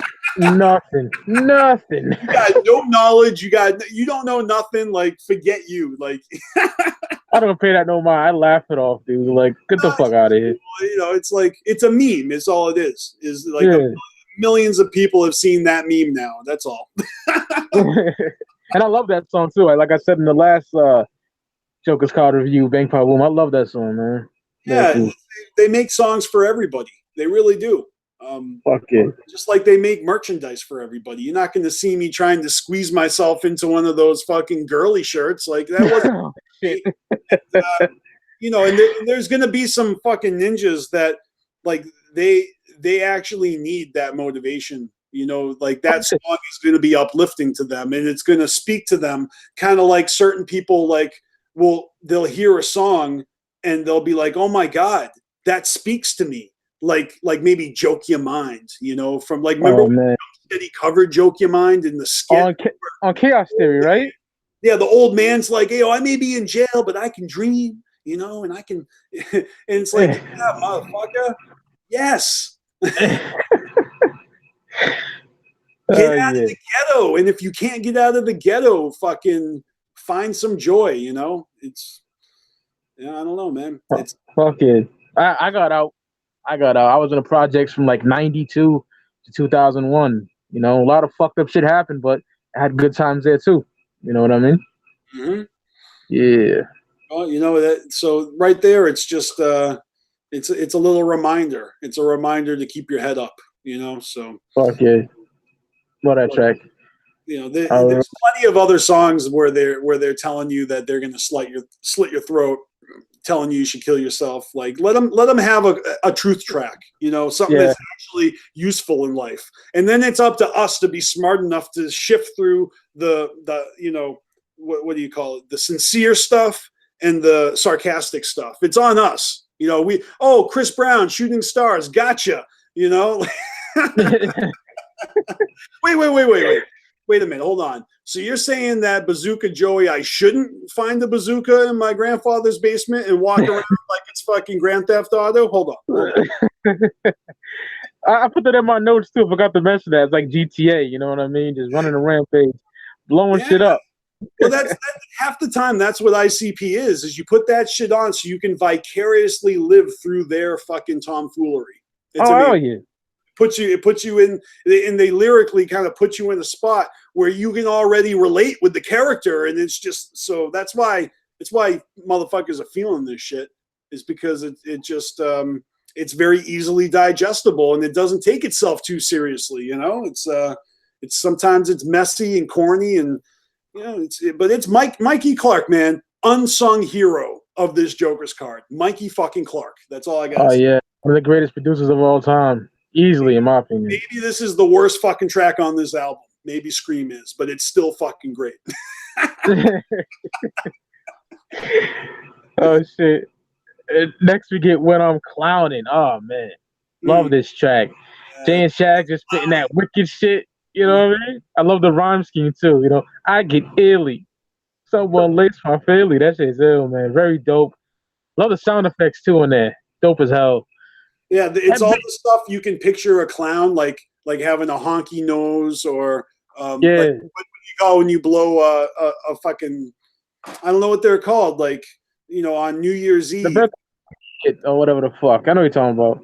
Yeah, like whistles and streamers, shit like that, and fucking poppers and all sorts of clowny shit, like whistles and spinny things. You got Krayshawn on the remix, I think. I was like, what the fuck? Yeah, yeah. So this is something that we can talk about here because it wasn't like, sometimes when ICP works with someone, like say Color Me Bad, right? They do a track called Truth Dare a few years ago. Turns out they're happy with each other and they work together again on a remix, right? We just talked about it. On here, they got Krayshawn on a fucking remix. They put her on Mikey Clark's Extra Pop Emporium, right? That's where she is. And so when they went to go make the music video, I think as the story goes, is she didn't want to be in the music video or she blew them off. And so they got Danny Brown to do it instead. Oh, he killed that shit. Yeah, Danny Brown's the shit. I'm sure you're familiar with Danny Brown. Actually, I know you are. You've already reviewed some of his shit on your channel, I've seen. Danny Brown's dope. Yeah, I wasn't really huge into Danny Brown, but I got into him quick. I learned who he was. And he had his whole, what was that, Acid album he had out at the time.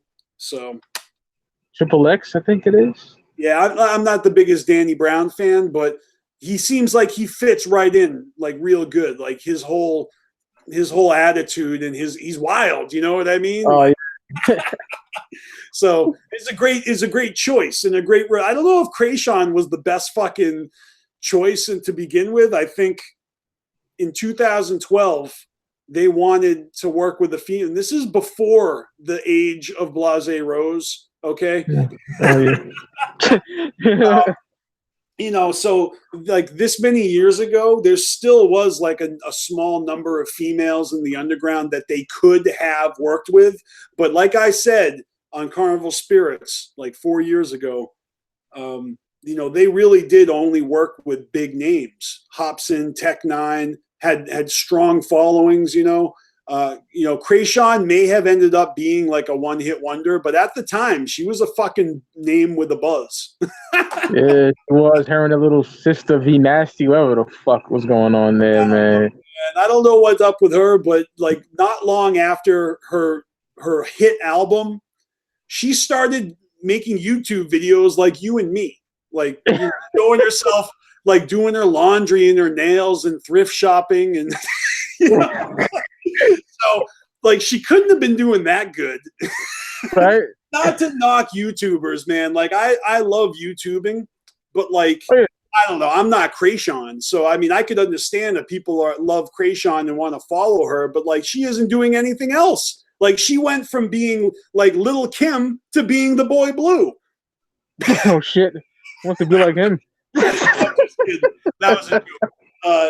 You know what I'm saying? Like where's Krayshawn at? Like, didn't Violent J make a fucking Krayshawn song? Like, basically calling her out and fucking with her and Forgotten Freshness or some shit. Like making fun of her, like. And that's the whole reason why is because she, I guess she turned her cheeks on ICP. Didn't want to be in the video. They got bad blood. So that's that. I think it was on Forgotten Freshness 5, the Krayshawn song, I want to say. Yeah, which was really funny. I mean, to me, that was awesome. That's how Violent J handles that situation.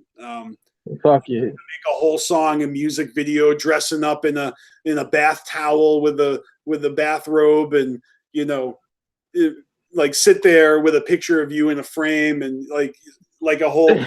Like that goes back to like the whole, I don't know, he's clowning on her, just he used to do to everybody that kind of got in their way, or like anyone from Eminem to, I don't know, Sharon Osbourne, fucking, you piss Violent J off and you're gonna get name dropped in a fucking.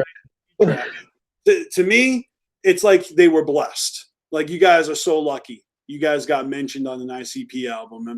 I mean, it's like Krayshawn, like you got a whole song dedicated to you, and you didn't even fucking do anything bad like Chris Brown. Like that's so cool.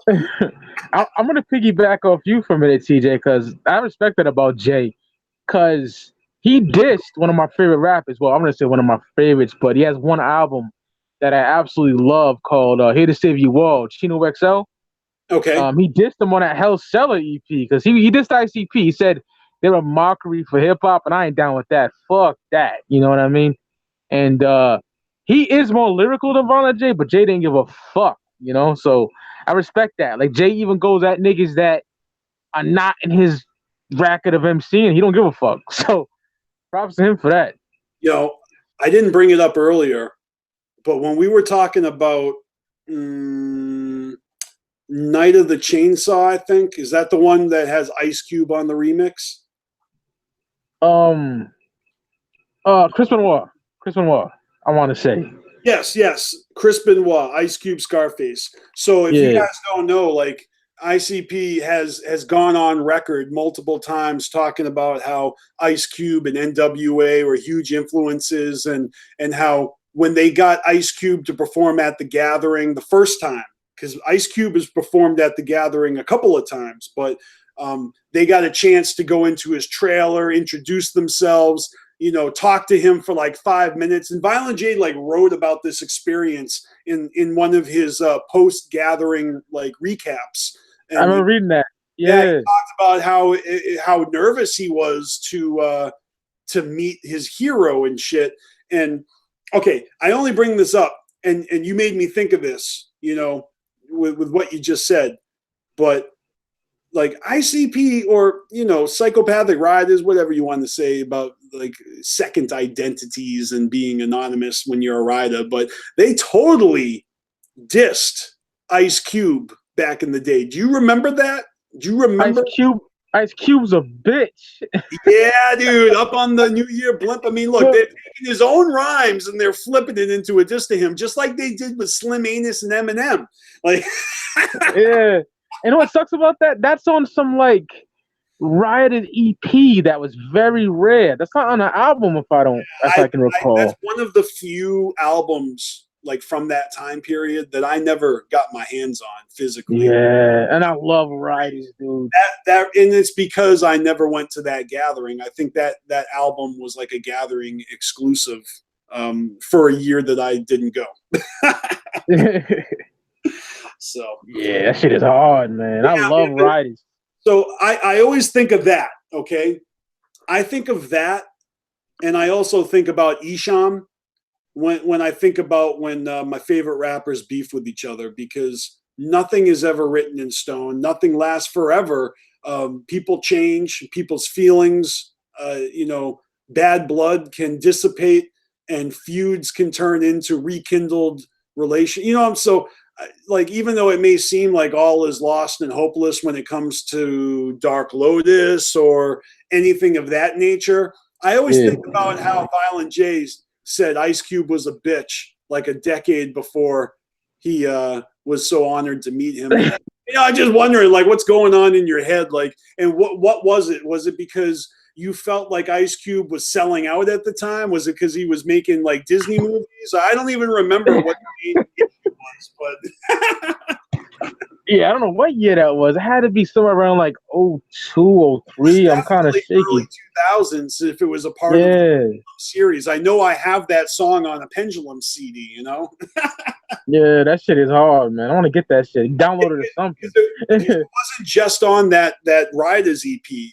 Some of those Rider tracks ended up on a Pendulum CD as well, and I think that was one of them. So yeah, I think I got that. But you know, even Onyx, you know, they wrote about Onyx and Behind the Paint, and then when it came time for Onyx to like potentially perform at the Gathering, ICP had to come clean, step up, and say, "Yo, dudes, just in case you hear from anyone else, like we might have said some negative things about you in our book because when we met you back in the day, y'all weren't very warm to us. And then Onyx was like, oh, don't even worry about it. We were tripping on acid. We were out of our minds. We thought someone was fucking with us. When we saw the clowns, we thought people were fucking with us. Like our friends were like poning us or something. So if we were like mean to y'all, it's just because we didn't trust you. Like And since then, Onyx has been to the Gathering a ton of times. I've seen Onyx perform at the Gathering a number of times, and they always fucking kill it. Oh yeah, Onyx is one of my favorite groups of all time, man. They're fucking ill. So fucking dope, man. So it's like, yeah, maybe they started off on the wrong foot. Or in other cases, you could have like a 13-year relationship and build a huge fan base, and then have a falling out and then start throwing, subliminal flames at each other. Like, hey, whatever floats your boat. It's all entertainment. You know what I mean? Oh, yeah, brother. Oh, yeah. What's next, man? Dog catches. Oh, shit. Man. Talk about shots fired. All right. Right? Actually, I love this shit, man.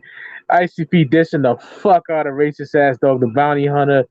Yo, they even dissed the fuck out of his wife, man. Shaggy killed that shit. So I used to watch that show a lot and pretty much enjoy it, but I heard that voice, man. I'm like, oh no. And they went to town on him. Yeah, man. I never watched the show, but he was famous enough that everybody knew who he was, even if he didn't watch a show. I don't know how I knew who he was, but yeah.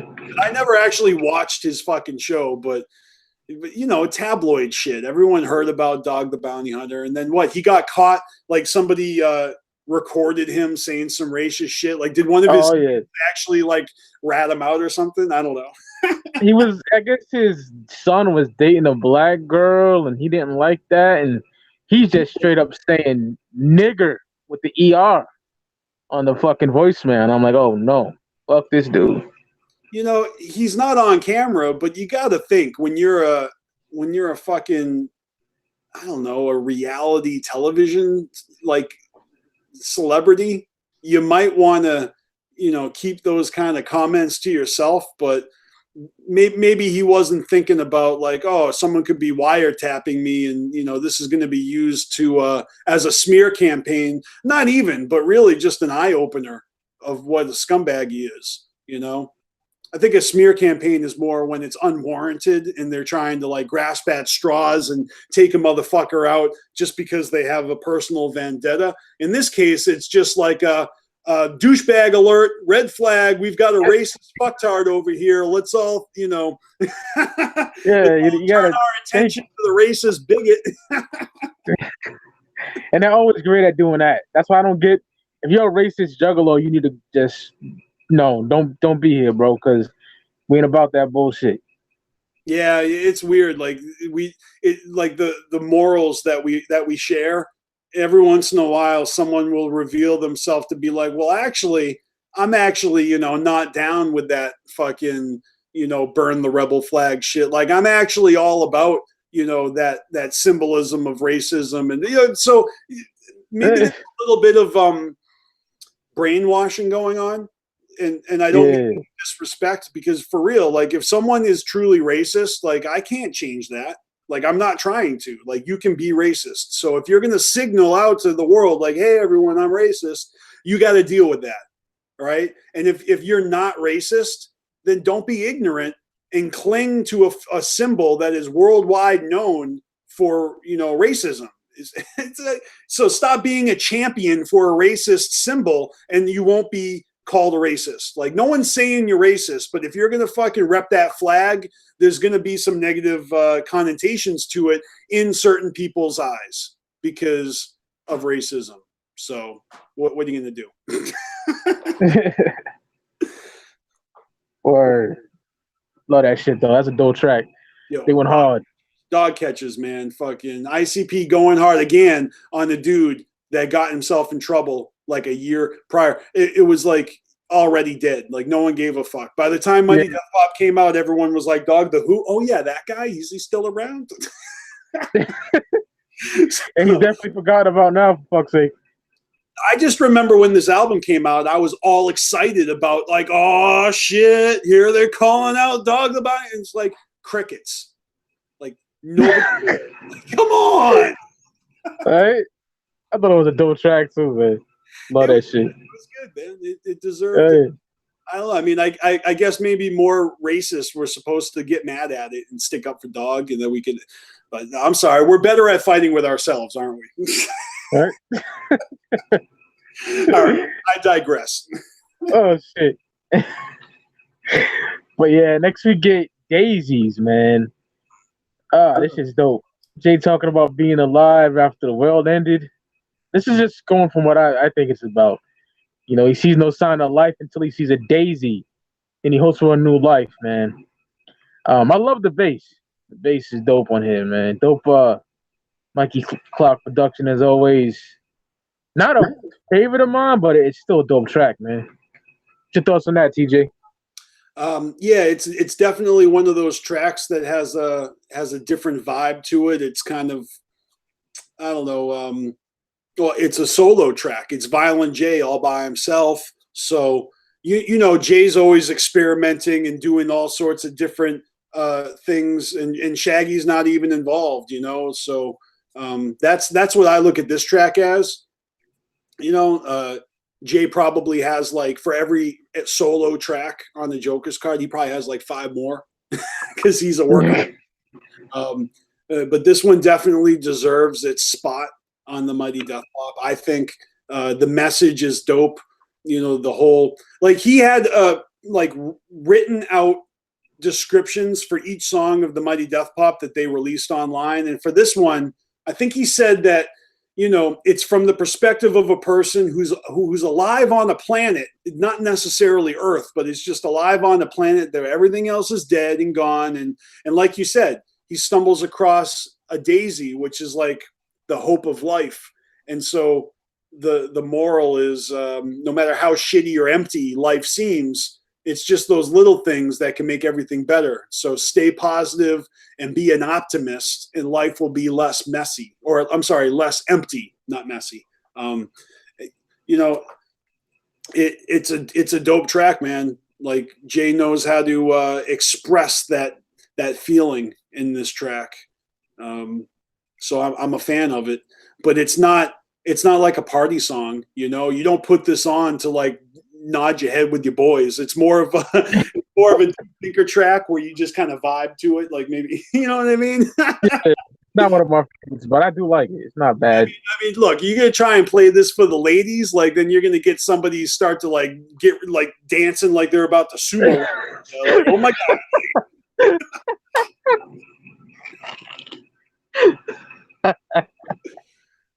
Oh shit.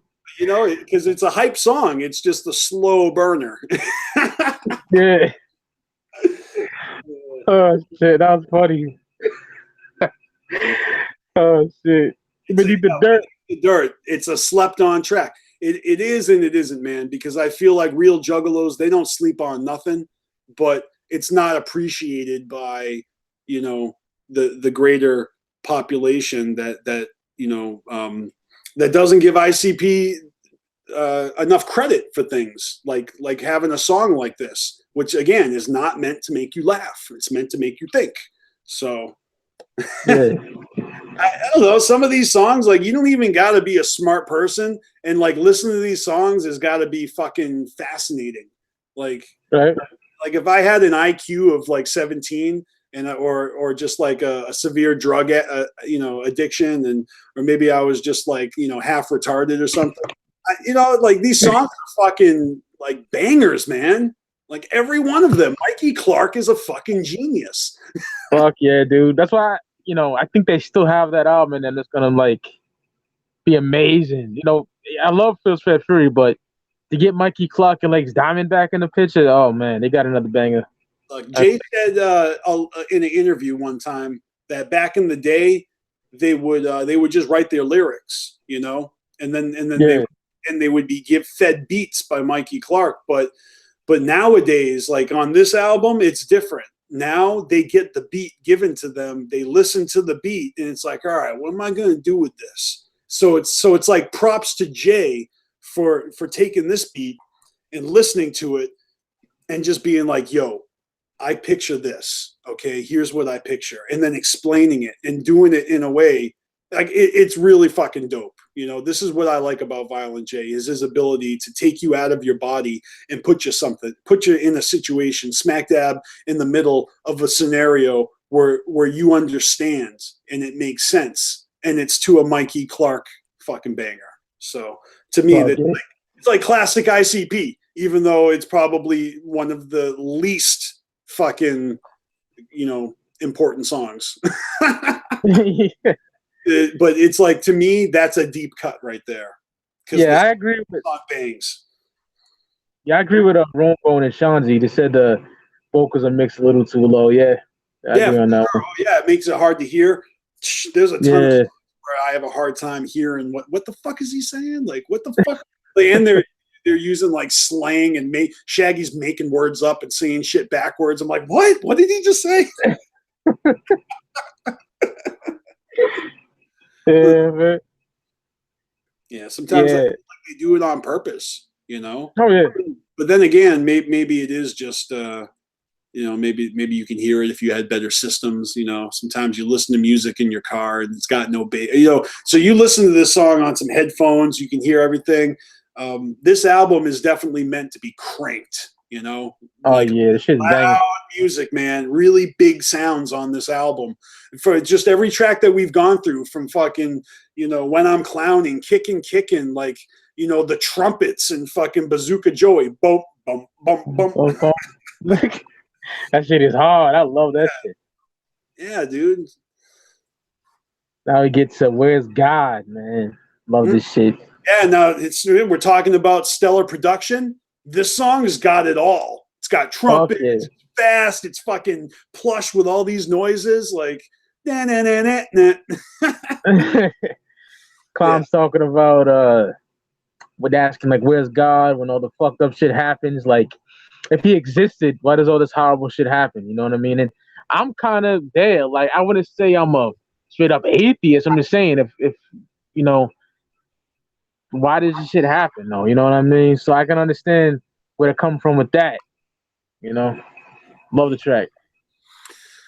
Yeah. So when it comes to the Mighty Death Pop on Carnival Spirits, we were reviewing every track one at a time, and we made it all the way up to this point. And we never actually did a Where's God episode or the last track Forever.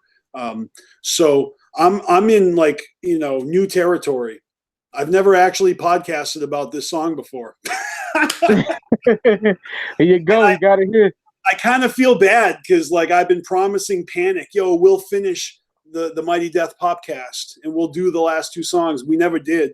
And then I told myself, like, oh, I'm going to get on this episode with you and I'm going to end up finishing what I started, like, on a completely different channel. Like, let's do this. So, you know, this is one of those songs where they're doubling down, and the cat has been out of the bag now for a decade, right? Because the rape came out, and on the unveiling on the 17th track of Shangri-La, you know, they say that the carnival is God, and we hope that all juggalos find him, and also we're not sorry if we tricked you.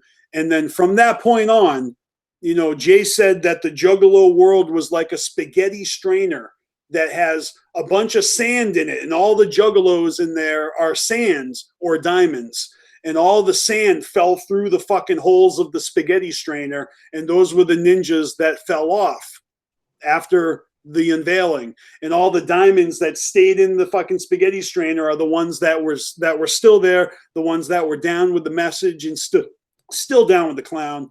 So I feel like to this day, it's so controversial. Oh my God. Like, they used to say ICP were devil worshippers. And then after this, the press is like, oh, so Christian rappers, Insane Clown Posse, blah, blah, blah. Like, come on, people. Like, how dense can you be? It's so fucking stupid. But, you know, they continue to, like, Jay continues to put his beliefs into his music. It's something that a lot of fuckers do. Everyone from James Brown to Tupac All right. Believing in God is something that people do. And Jay mostly just in a very like Neanderthal way just believes that there's a higher power. He's not Christian. It's not anybody else's God he believes in. He just believes that there is a God. And I think in this track, this is like one of the best fucking songs about God that he's ever written, because it is challenging the fucking belief that there is a big man in the sky that's pulling the strings. And he's like, if you are there and you really are fucking looking down on us, why the fuck are you nowhere to be seen when this happens and this happens? And it's like, what the fuck? Like, seriously. Like, Yeah. I don't know. That's it. I mean, in the song, it says, when shit goes down and it ain't right, we need him here. You know, that's the chorus. So I like that, man, because even if you're an atheist and you don't believe in God, you can understand that, motherfuckers' faith is tested. And people that do believe in God gotta wonder, like, why does God let bad things happen? And that opens up a whole can of worms and the whole discussion that really is up to you if you want to have it. And I'm going to tell you this from the beginning, from the Wraith. I've always said that ICP are fucking phenomenal for doing what they did, posing the questions they did, and making juggalos like confront like their mortality, question authority, think for themselves. Like, they put a microscope on the earth and they paint this picture of like all these horrible people, and even people that are preachers do horrible things. You got motherfucking molesters, and you got fucking, politicians and wife beaters. And that's what they do, is they show you, like, look at all this fucked up shit. Where the fuck is God? You know? So I like this song because it's not claiming that God is real. If anything, it's saying like, yo, it'd be nice if we could get some help down here if you're real. And my favorite band of all time is Black Sabbath, and Geezer Butler, he wrote shit like this, like on After Forever, like if there's a God, move a mountain, show yourself, you know what I mean? So I can see you, motherfucker, basically. So I relate to shit like that too, There's a little sample like in the middle of the song when there's like a sample of a preacher and he's like, I don't care how saved you are. Like, and it's a cool sample because, I don't know, he's talking about how it hasn't everybody sinned. Like, it doesn't matter how fucking righteous you think you are. Like, the bottom line is, like, everybody has sinned. And if you really want to get down to the brass tacks, the Bible, was created by man.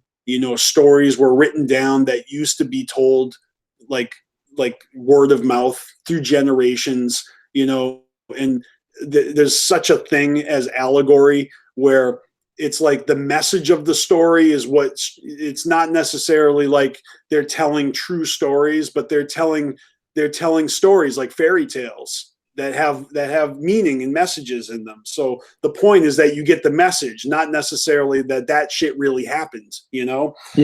Same thing like Hans Christian Andersen or Grimm. What are they called?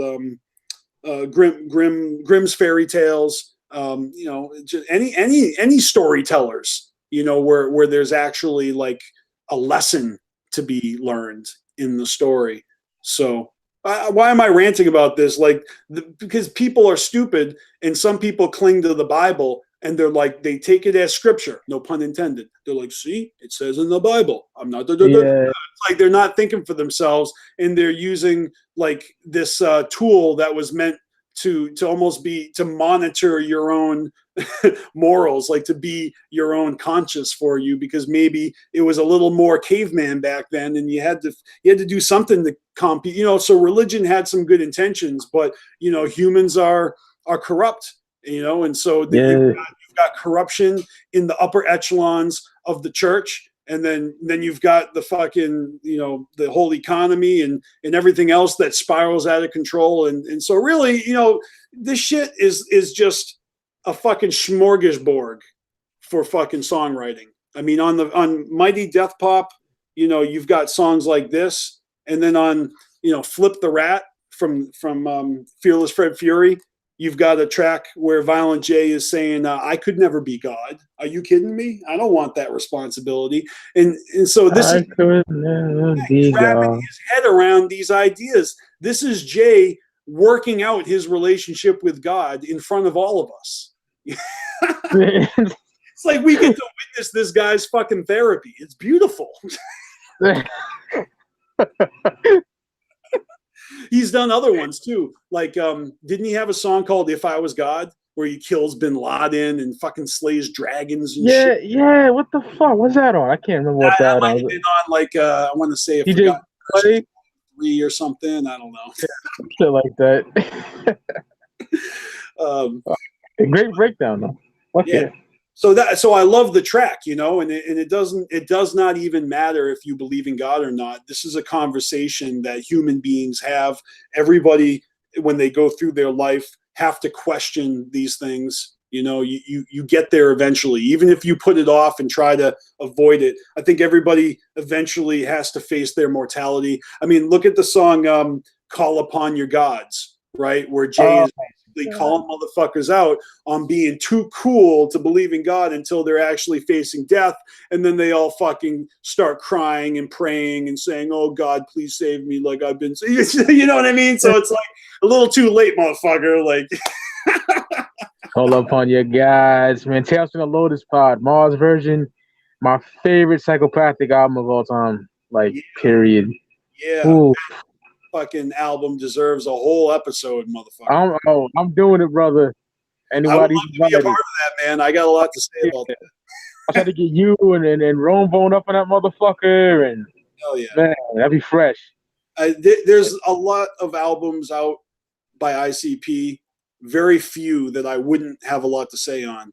So, but Yeah. as far as all the other underground artists, like, you know, I'm not a really, I don't follow everybody. You know, I don't follow everybody religiously at all. But ICP I've been following religiously for over 20 years. So it's really fun to look back on these albums. I mean, shit, Mighty Death Pop, that was the first Joker's card that came out since I was YouTubing.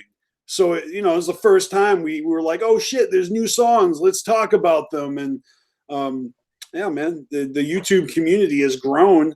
You know, we got motherfuckers like you, and you got the Murder Mayhem show. We got the Got the Mitch. yeah, man. Shout outs to Fago lovers and just everybody who keeps this thing moving. It's dope. It's a good time to be a juggalo, and it's been a while since I've been able to say that. Fuck. And, you know, I was telling Roxy that the other day. I'm like, yo, I was on Carnival Spirits that day, and I was high as fuck on 420. And then I was on Rome Bone the next day. I'm like, man, it's this YouTube community, Juggalo YouTube community, is fucking fresh again, man. You know Yeah. what I mean? I'm feeling this shit, man. Shout out to Scotty Two Balls in the chat. Yeah, Scotty Balls. Scotty Balls created Carnival Spirits, and if you guys are, you know, Speak Your Clout subscribers, you got to come check our shit out, man. We got a bunch of ninjas up on there. Everybody's got something different to bring to the table too, so it's always cool when I see from other like Blaze the motherfucker, Roxy Riddlebox, Don Chaos, Shanzi doing live streams, Brooklyn. Okay. You know, all our homies, fucking Tales from the Lotus podcast, and I mean, we got like a dozen ninjas on Carnival Spirits, but You know about Midwest United Juggalos, Jiggy Fresh and Bobby Blaze, man? Those are the homies, man. yeah, no, Yeah. those guys are the shit. I used to be on their website. You know, they had their social media site. I used to. That's what I'm laughing at in the chat. If you're laughing at the same thing, I'm laughing at. Because I'm the only fan of Legs Diamond in the Purple Gang. You know what? Trip, man.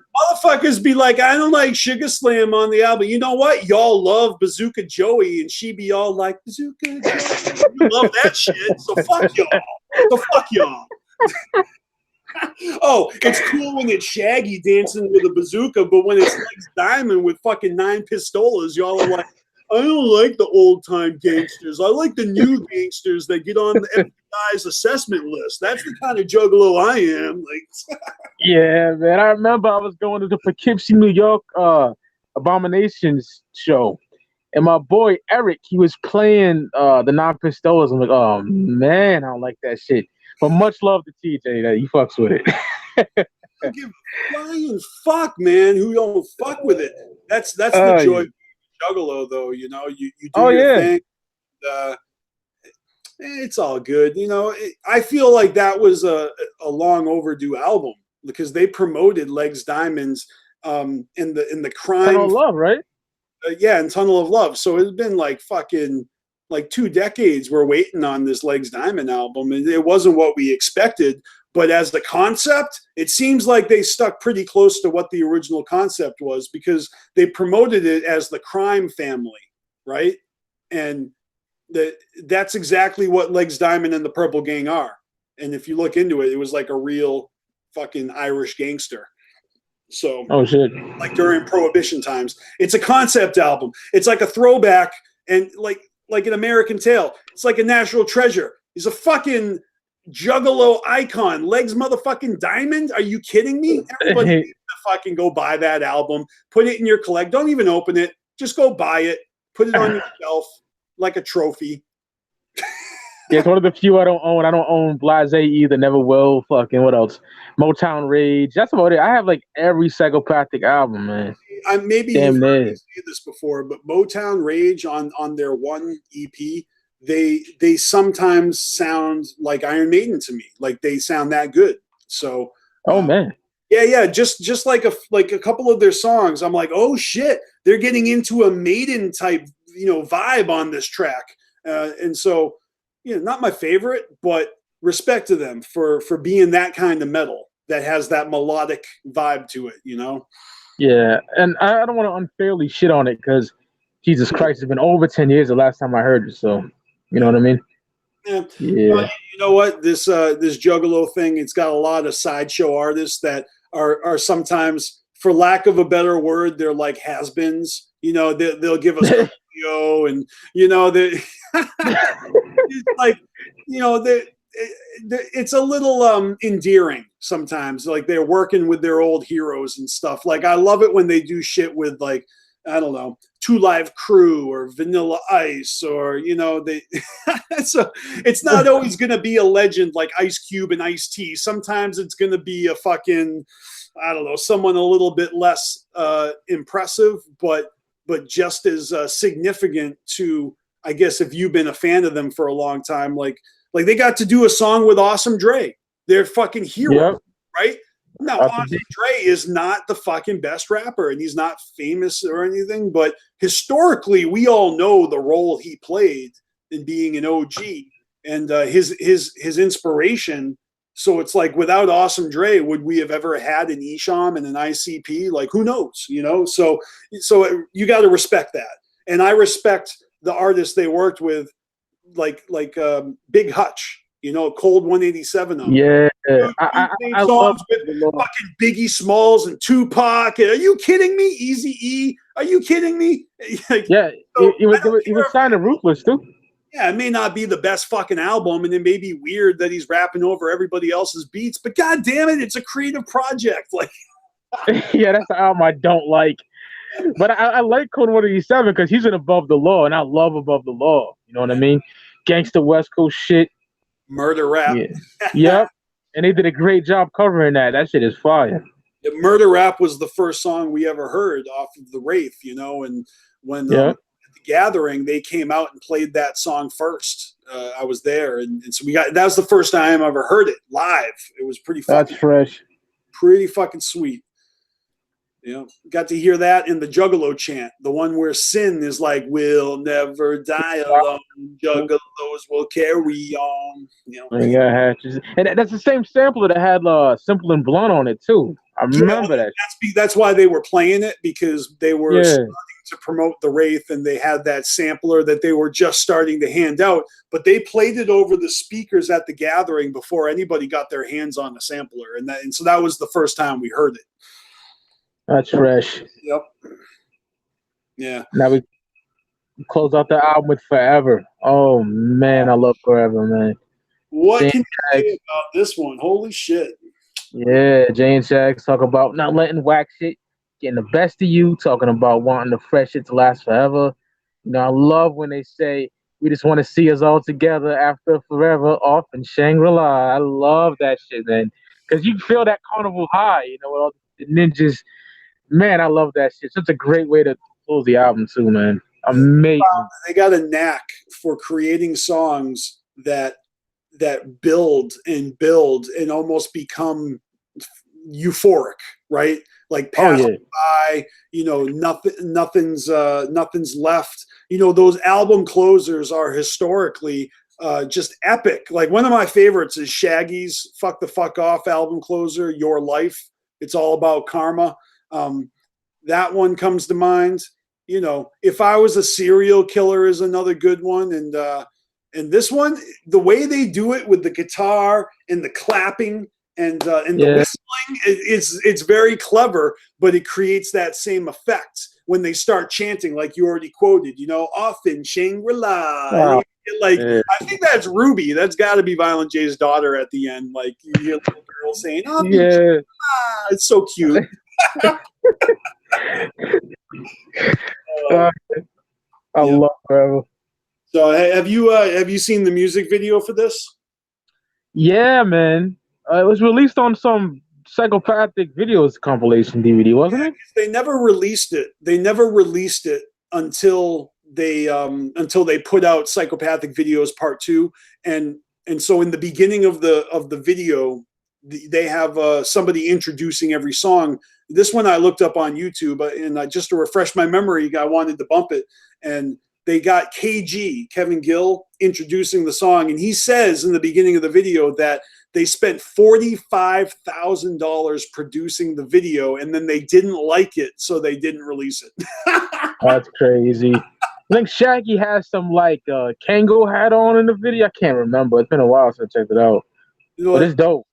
It's just for anyone who hasn't seen it. The short of it is they're sitting in a Masonic temple. It's actually like a real Masonic temple. It might have been the same one that they've done some shows in as well, but they got this relationship where the Masons have let them use their building, and so they're in this building, which is probably haunted and shit. And the video starts off with them sitting around, dudes playing guitar, and they got all these little kids in there with them. And then as the song goes on, the kids get bigger into adolescents, teenagers. After the midway point, they're fucking 20-somethings. And then by the time the third hook or the third verse and hook comes around, they're all elderly, old people. And it's like they aged through their whole life through the song until the very end. There's like an old guy and he's got a little baby in his lap and full of life on some Lion, King shit. Simba, one day this will all be yours, where the light touches the dark carnival.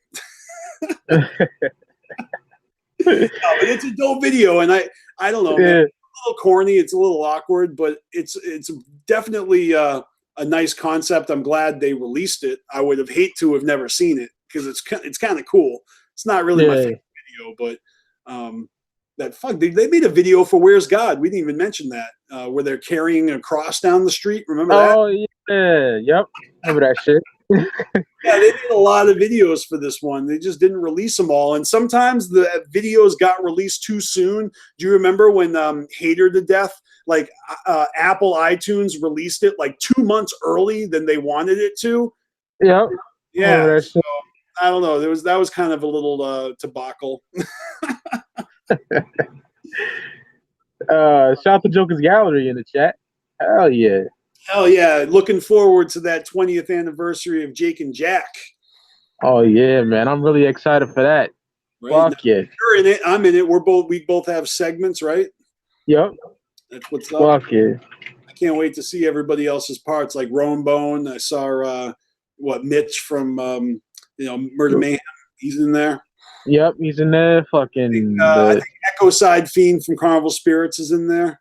I know him. Timmy, I think his name is. Yeah, he's cool. Timmy, he's the shit, man. He's the one that finally got me to go to Hallowicked in Detroit last year. It's kind of pathetic being down with the clown for 20 years, and I'd never been to a Detroit show. And I finally popped my cherry last year. Went to Hallowicked. Had the best time of my life, and that's coming from someone who's been to half the gatherings. Hallowicked was so fun, like I feel stupid for not going earlier. It sucks being so far. Yeah, What can you it do? does. I gotta make. I never was at a Hollow Wicked either, bro. So Oh, yeah, I always felt like it was just something like one road trip I didn't need to make. But that was a big mistake, man, because it was so worth it. But I yeah. drive. I actually flew, and Timmy, Echo Side Fiend, he picked me up at the airport. You know, hooked me up with the hotel room and shit. So shout out to him for helping the ninja out. That's fresh. Shanji said, "I hope they release the 20th anniversary of Amazing Jekyll Brothers. Hopefully, they will surprise up at the gathering." Yeah, I was telling. I think I said this on Carnival Spirits. Put like the Woodstock '99 DVD with that bitch. That'd be dope, man. Yeah, I would love that. It's not Fuck it. something I would put past them. I mean, last year they gave us the Hell Cellar album. Surprisingly, like with no advance warning, a whole album of outtakes, and they made it available on vinyl where you could pre-order it at the gathering, and I did because I was geeked about it, and I actually own Shangri-La, the Wraith Shangri-La on vinyl back in 2001 or 2 when they released that. It was like limited to 1,000 copies. So Yeah. So I was like, well, if I got the Wraith Shangri-La on vinyl, I should get Hell Cellar on vinyl because why not? And I'm looking at it right now, brother. Yeah. Check this shit out, man. It arrived in the mail like last month. You realize I bought this shit at the gathering and it didn't even show up until last month. But it Oh came. man. Yeah, dude. Yeah, that's what's up. Did you say that Violent J was taking shots at one of your favorite rappers on this album? Yeah, Chino XL. I forgot what fucking track it's on. It uses the same beat as Pass the Axe. Okay. I forget Yeah. which one that is, but I've only listened to this a couple of times. I own it on CD as well. It's just that these didn't ship until way late, and I had given up hope. I thought it wasn't going to show. But then out of the blue, it just showed up. So, I need to get the CD if it's even fucking available still. I doubt it, but I tell you what, brother, if it isn't, I got a copy with your name on it because I have extras. oh shit, So my if you're dude. looking for that for your collection and you really can't find it, I got you. Yeah, man. I'll send you some loot to your PayPal. I got you, bro. All right, man. Consider it yours then, because I do have extras. Yeah, fuck it. I'll just make a deal with you. Fuck it. All right. No doubt, man. You know what? And I'll give a plug to Carnival Spirits by saying that very soon you're going to have a video up there that's going to be a recap of 2018, where a bunch of Carnival Spirits members, me, a bunch of dudes, we're all going to talk about last year. We're going to talk about DCG Con, The Gathering, Halla Wicked. We're going to talk about, we're going to recap our favorite memories of 2018. And as a part of that video, I'm going to include a giveaway. So you should definitely check that out and make sure you get into the contest of that giveaway. You know what I mean? For that giveaway. Yeah. Because I'm going to give away a copy of, here, I'll show it to you. Oh shit. One of these, man, because I got a couple extra. Well, this one doesn't have a sticker on it. Hold on. For real? There was only like 500 of these made, but I got extras of this. It's Ouija Mac and DJ Clay and Keegan the Creep Ass. They made a fucking album, like an EP. And so this is exclusive, only 500 copies made. I bought a few of them, and I'm going to give one of these away as a giveaway with our 2018 review video. So that's my little commercial. Just want to let y'all know, if you want to win this, keep your eyes peeled for that. Watch that video, find out how to enter. So that's coming soon, like within the month. Fresh. I didn't even know that shit existed. That's dope, man. Yeah, it's pretty dope, man. I mean, I know that you weren't initially a fan of Ouija Mac, and he might have won you over with that 8 Ways to Die shit. Like I said, I watch your shit, man. Yeah, Ouija did win me over, man, big time. I was telling Romebone that I heard Ghost, I didn't like it. I went back, listened to the album, and I fucking love it. Just that ignorant rude shit. You know what I mean? That I love. And Yeah. I had to go all the way on Boom Moose. It's a New Hampshire record store. I had to get it from there, go to Water, because it was sold out everywhere, man. Oh wow. Yeah, I just ordered mine online, and I'm pretty sure I pre-ordered so that I got the poster that was promoted to come with it. You know, he had this weird like homemade, like it looked all Japanese poster. Honestly, the shit was like this big, so I call it a postcard. It was like a free postcard. But Ouija Max Hustle is a whole nother story. You know, there's definitely a way to make money in the underground, and that dude's making some money. Whether or not everything is a good deal, I guess it's your opinion on whether the artist is worth. You know, sometimes I feel like merchandise is a little overpriced. You know, Oh yeah, everything is bro. a specialty item. Everything is a limited print. Everything is exclusive, and everything is I don't know. Like I said, man. It's a hustle. So more power to you if you can sell merch. Some motherfuckers are selling merch like crazy, and I remember, like, since we are here to talk about ICP, you know, I'm wearing ICP merch. You know, I support ICP. I don't buy all their shit because I don't like all their shit. But a lot of Yeah. motherfuckers want to tear down ICP, take them down a peg for selling lots of whack merch, when I feel like that's kind of uncalled for, because that's the name of the game. Even Twisted is out there fucking bragging about their merch game. And they're selling like a lot of stuff, everything from like face paint to fucking lip gauze and sodas and beers. So they're going to slap their name on whatever they can, just like Gene Simmons does with Kiss, and everyone's going to make Oh, God. so you either got two choices. You can sit back, complain, and hate about it, or you can get busy making your own paper and stop being such a bitch. And that's how I feel about it. I'm with you, brother. That merch game was on fire back in the day, man. Oh man, You'll it hear a still lot is. of artists say, like, you can't make money making music. Even ICP admits that record sales aren't where it's at. But you can't deny that ICP found a way to make money selling CDs. Every fucking album has a different gimmick to it. With Mighty Death Pop, you had three versions, right? You had the red pop, the white pop, and the black pop. And with each album, you get another album. White Pop, Extra Pop, Emporium had all these remixes, and Mikey Clark and Krayshawn and Color Me Bad and, you know, Ice Cube and all that shit, right? It's fucking fire, man. Like the white Oh pop, yeah, my favorite. Okay, oh yeah, it's my favorite off the whole disc. I told you before we went live, I couldn't find my Smothered Covered in Chunk. I don't know where it is, but that's all cover tracks. It's all fucking. I love when ICP covers motherfuckers just off the dome. What's good? When they cover what is it? Tears for Fears with Blaze Your Dead Homie. Oh Shout, yeah, shout. I fucking love that shit. did it State of Shock and shit on there? Oh, well, you know, and it's a little weird, but they cover Christina Aguilera with Beautiful, and they even make a video for that. I mean, look, man, they got balls. They do not care about their reputation. They're just making music, man. I dig it. That's where the message is more important than looking cool, right? Because they're making a song about empowerment and not letting anybody get you down, and it's a Christina Aguilera cover. It's like they're rolling the dice. Like, they're, you know, is anyone gonna like this? I don't know. We like it. That's how they do it. Fuck It's a yeah, little brother. embarrassing, like, you know, like, but I like it. Like, and I do not like the original song. I'm not a Christina Aguilera fan.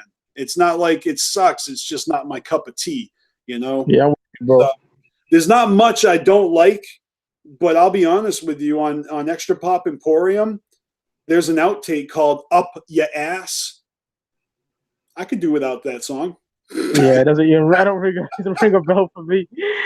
Um, But that. on the Covered, Smothered, and Chunk, they got a song where they're covering Yabba Gabba Goo or some fucking cartoon or some shit. Like, some shit I Yeah, don't what the know fuck? about, because I know, because my pullout game is strong, so I don't got kids, so I don't know about that fucking kid.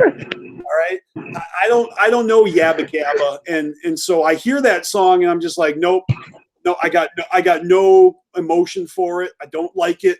It's not like, oh shit, yeah. I'm like, nope, never heard it. I don't know. Like, Yo, Gabba Gabba, some bullshit. yeah. Yeah, I can't remember that shit. But you got that song with Twisted, right? You got the Substitute Teachers, and Yeah, that was Willie D, I think, is on there too. Ghetto Boys with him, I think. they got a song with Fred Durst, yo. Yeah, the Joker's Gallery just mentioned that. Fred Durst on that Bitch Better Have My Money track is fire. Fred rapped like 1998, Fred. Oh, yeah. Mm-hmm. So there's another light in the tunnel there where, ICP and Fred Durst used to never be, in the same conversation unless it was some sort of fighting words, right? Like my fan base versus your whack fan base type shit. But they've made fun of Fred Durst before. I can think of a number of Fred Durst related like fucking punchlines that Violent J has used. I think it was in the song Superstar. He had a mentioning of Fred Durst, and that song is all highfalutin, like, oh, we're special and famous, and we like, hanging out with other famous people because we're all famous, like. That's a Forgotten Freshness 3, I want to say. I think so. Superstar? Yeah, it was, because 1 and 2 was like a double album, and 3 was yeah, it was on that one. Yeah. Yep. Yeah, great shit, man. Fuck yeah. Since we're talking about it, you gotta mention that one line about, remember Twisted? Oh, you mean Twisted Sister? Yeah, didn't they used to play with the crew? Some crazy shit on there. I just think that line is funny because it's kind of like that's the attitude now. Like Twisted. Oh yeah. Twisted who? Just from Violent J's perspective, anyways. Oh man. Yo, man, this has been a lot of fun talking about these albums. There's only one other one, the Black Pop, right? What was it called? It was an hour-long Ho flow, but I forget the name of the song. Freaky Tales. It was a cover of Too Short. Yeah. So that was also a cover track? Because wasn't that originally by Too Short? Yep, Too Short. And they use the same beat, and it is fucking long, man. I only got through it one time. Once. Yeah, I listened to it one time all the way through, like without stopping. And I've listened to it one other time in pieces, But I feel like they probably had tackled that one like as part of the Covered, Smothered, and Chunk, project, but realized that they just couldn't include it on the same CD because there was not enough room on an 80-minute CD for a fucking 60-minute track. Right? I don't even have that ripped to my iPod or nothing. It just sits there because it's too long, man. Look, man, here's the thing. They always push the envelope and do things that have never been done before. This is just one of the many examples, and that's all there is to it. They're unapologetic. They're like, we're doing this now. We're doing this now. I mean, they're always breaking the mold. I specifically like the way that this Joker's card was presented, the way that this holographic shows you how it's originally a skull, and then it's like pa-pow, and I don't know if I can make it go. Here we go. Yeah, that's fresh. And if you got that shit, I was like, holy shit, we're getting one step closer to straight up holographic video. The last Joker's card of this deck is going to be on some fucking smoke shit. It's who knows? It's going to be like a computer chip or something where there's a video on the fucking CD. Who knows how we're going to digest music? We're going to get a pill and we're going to break it and snort a line of the album, and that's how you. So only if you get an actual physical powder copy of the album, and if you shoot the album up or you sniff it, you get the extra tracks. We're going to be ingesting music like drugs pretty soon, I think. Imagine that. Jesus.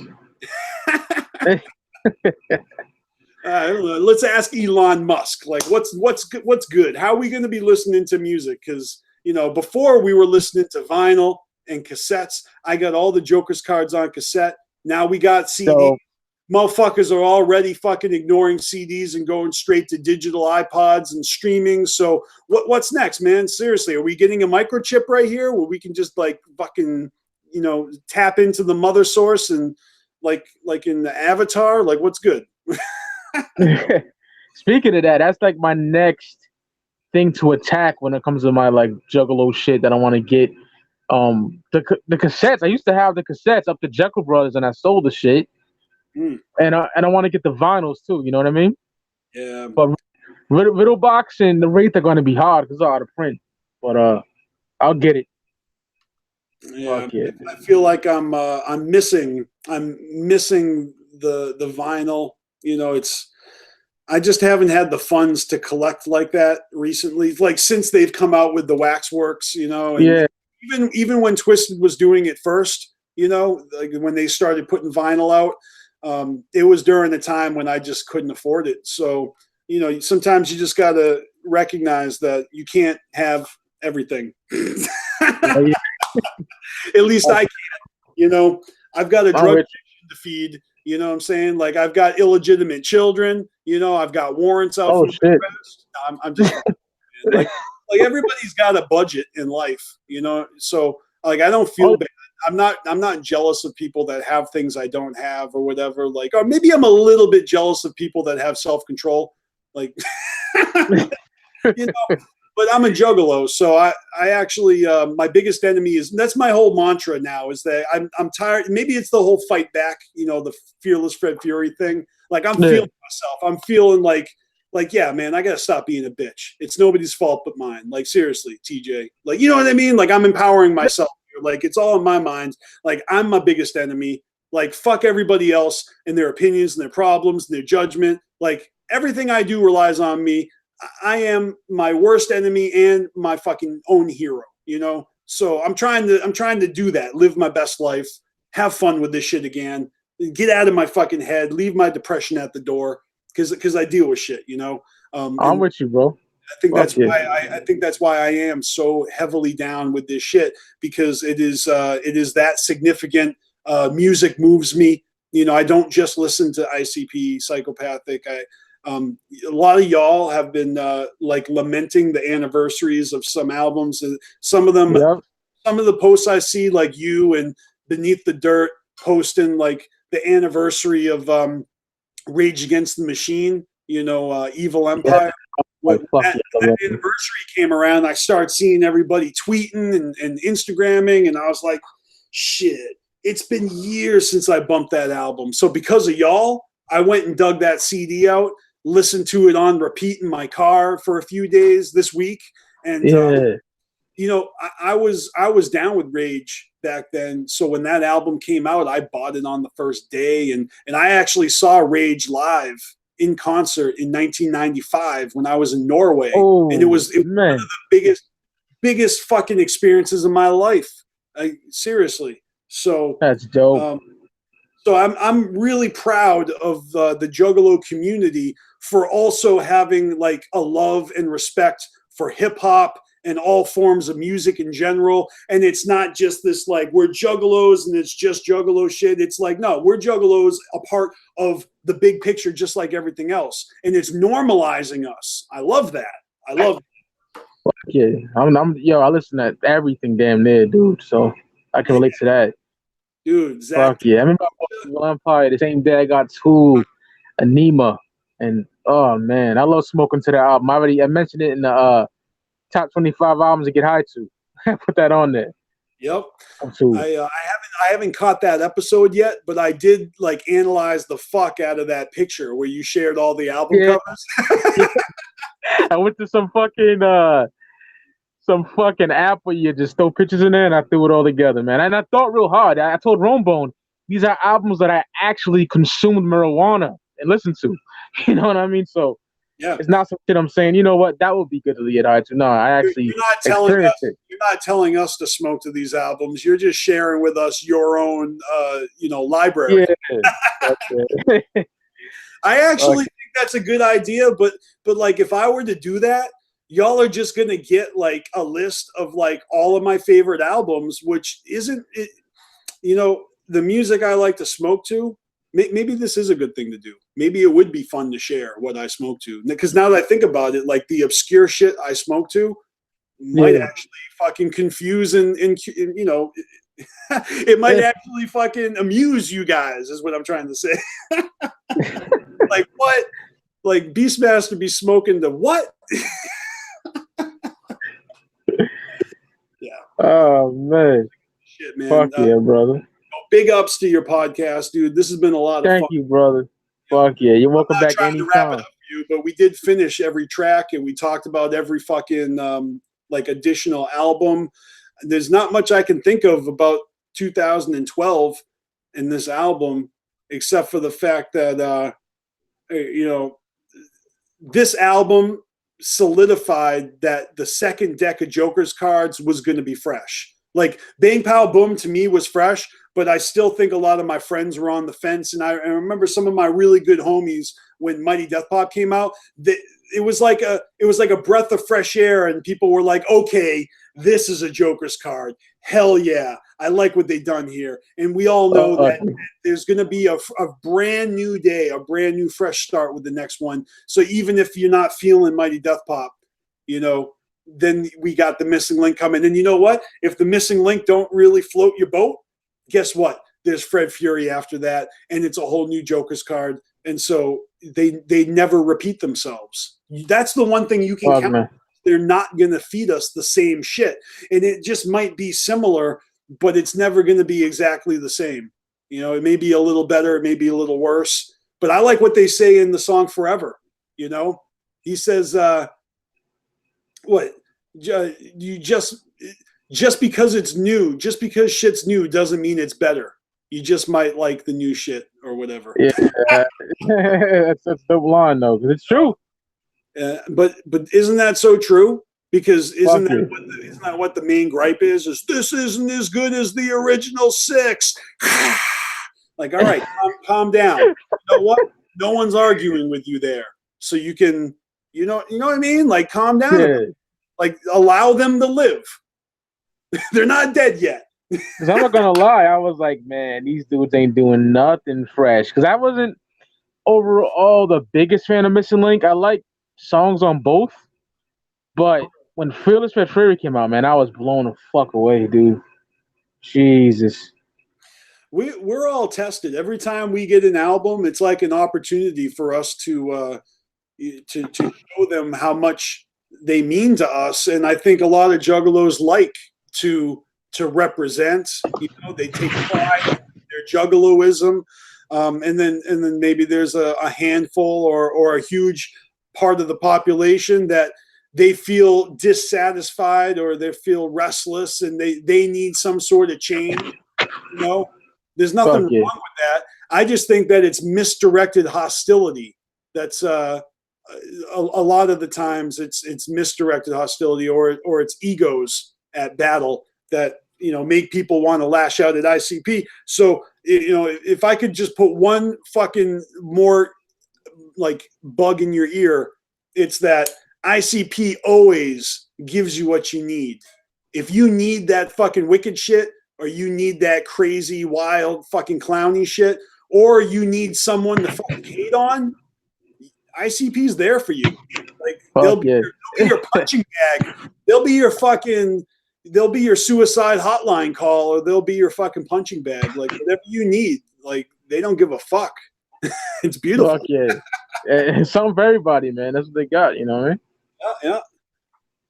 So it's ill, man. I don't know what's going on with the rest of your series, but I'd be glad to join you anytime I can if I'm free. So feel free to hit me. Oh yeah, brother. I'll probably be honest, and if you're trying to talk about some albums I've never that I don't listen to, then I won't even fucking front, and I don't want to talk on something I'm not educated on. But anytime you're talking about some juggalo shit, there's probably 99.9% chance I got some good shit to say. Hell yeah. Put it this way, TJ. I'm doing the Missing Links, which I kind of dread doing, but I'm going to do it. I'll do that with you too, man, because I got plenty of fucking things to say that maybe you never thought of.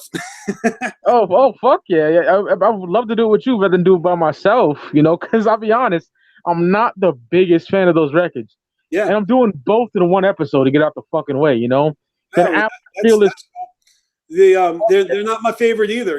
When looking back in the big picture, like as albums go, not my favorite, but still doesn't stop me from like consuming it fully and making it a part of my collection. So I bump the shit out of it and I pick my favorites, and ultimately yeah, my favorites go into my playlist, and my playlists become my go-to for, like, if I need an injection of Wicked Clown shit. I may not go to the whole album like I used to when it was new.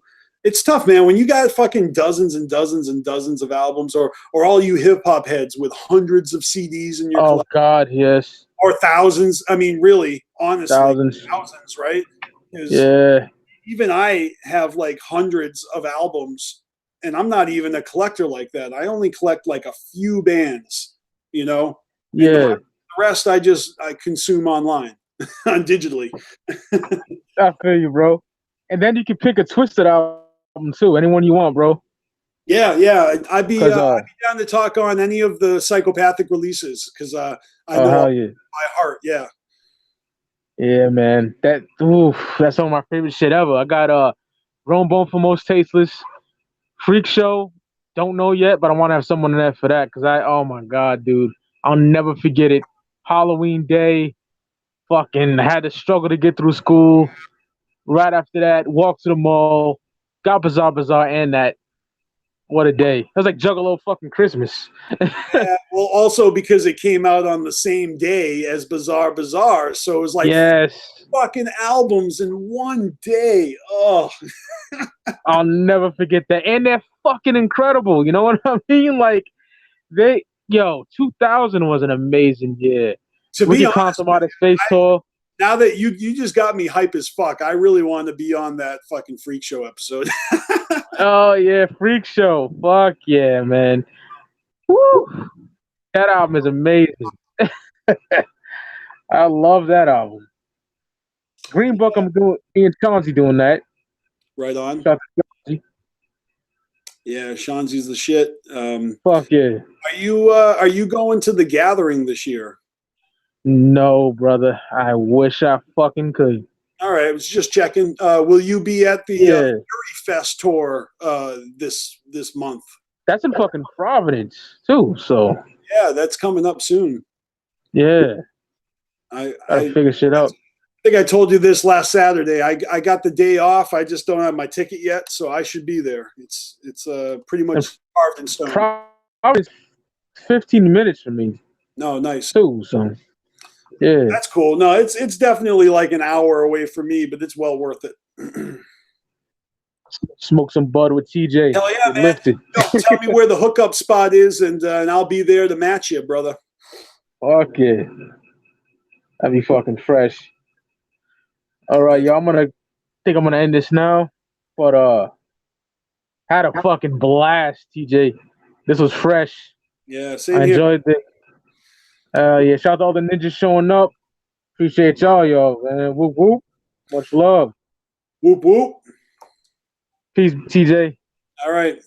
Everyone else, have a great one. See ya. Oh, one more thing, bro. Yo. I got your album in the description. The Rhinoglyphics. Check that out, people. Matter of fact, yeah. Thank you. you know what I mean. That's what's up. I got your channel, Carnival Spirits, all that shit in the description. So keep that, Nice. people. Fuck yeah. Well, I appreciate that, for real. No problem, brother. All right. Until next time, I'll check you later. Peace, bro. See you.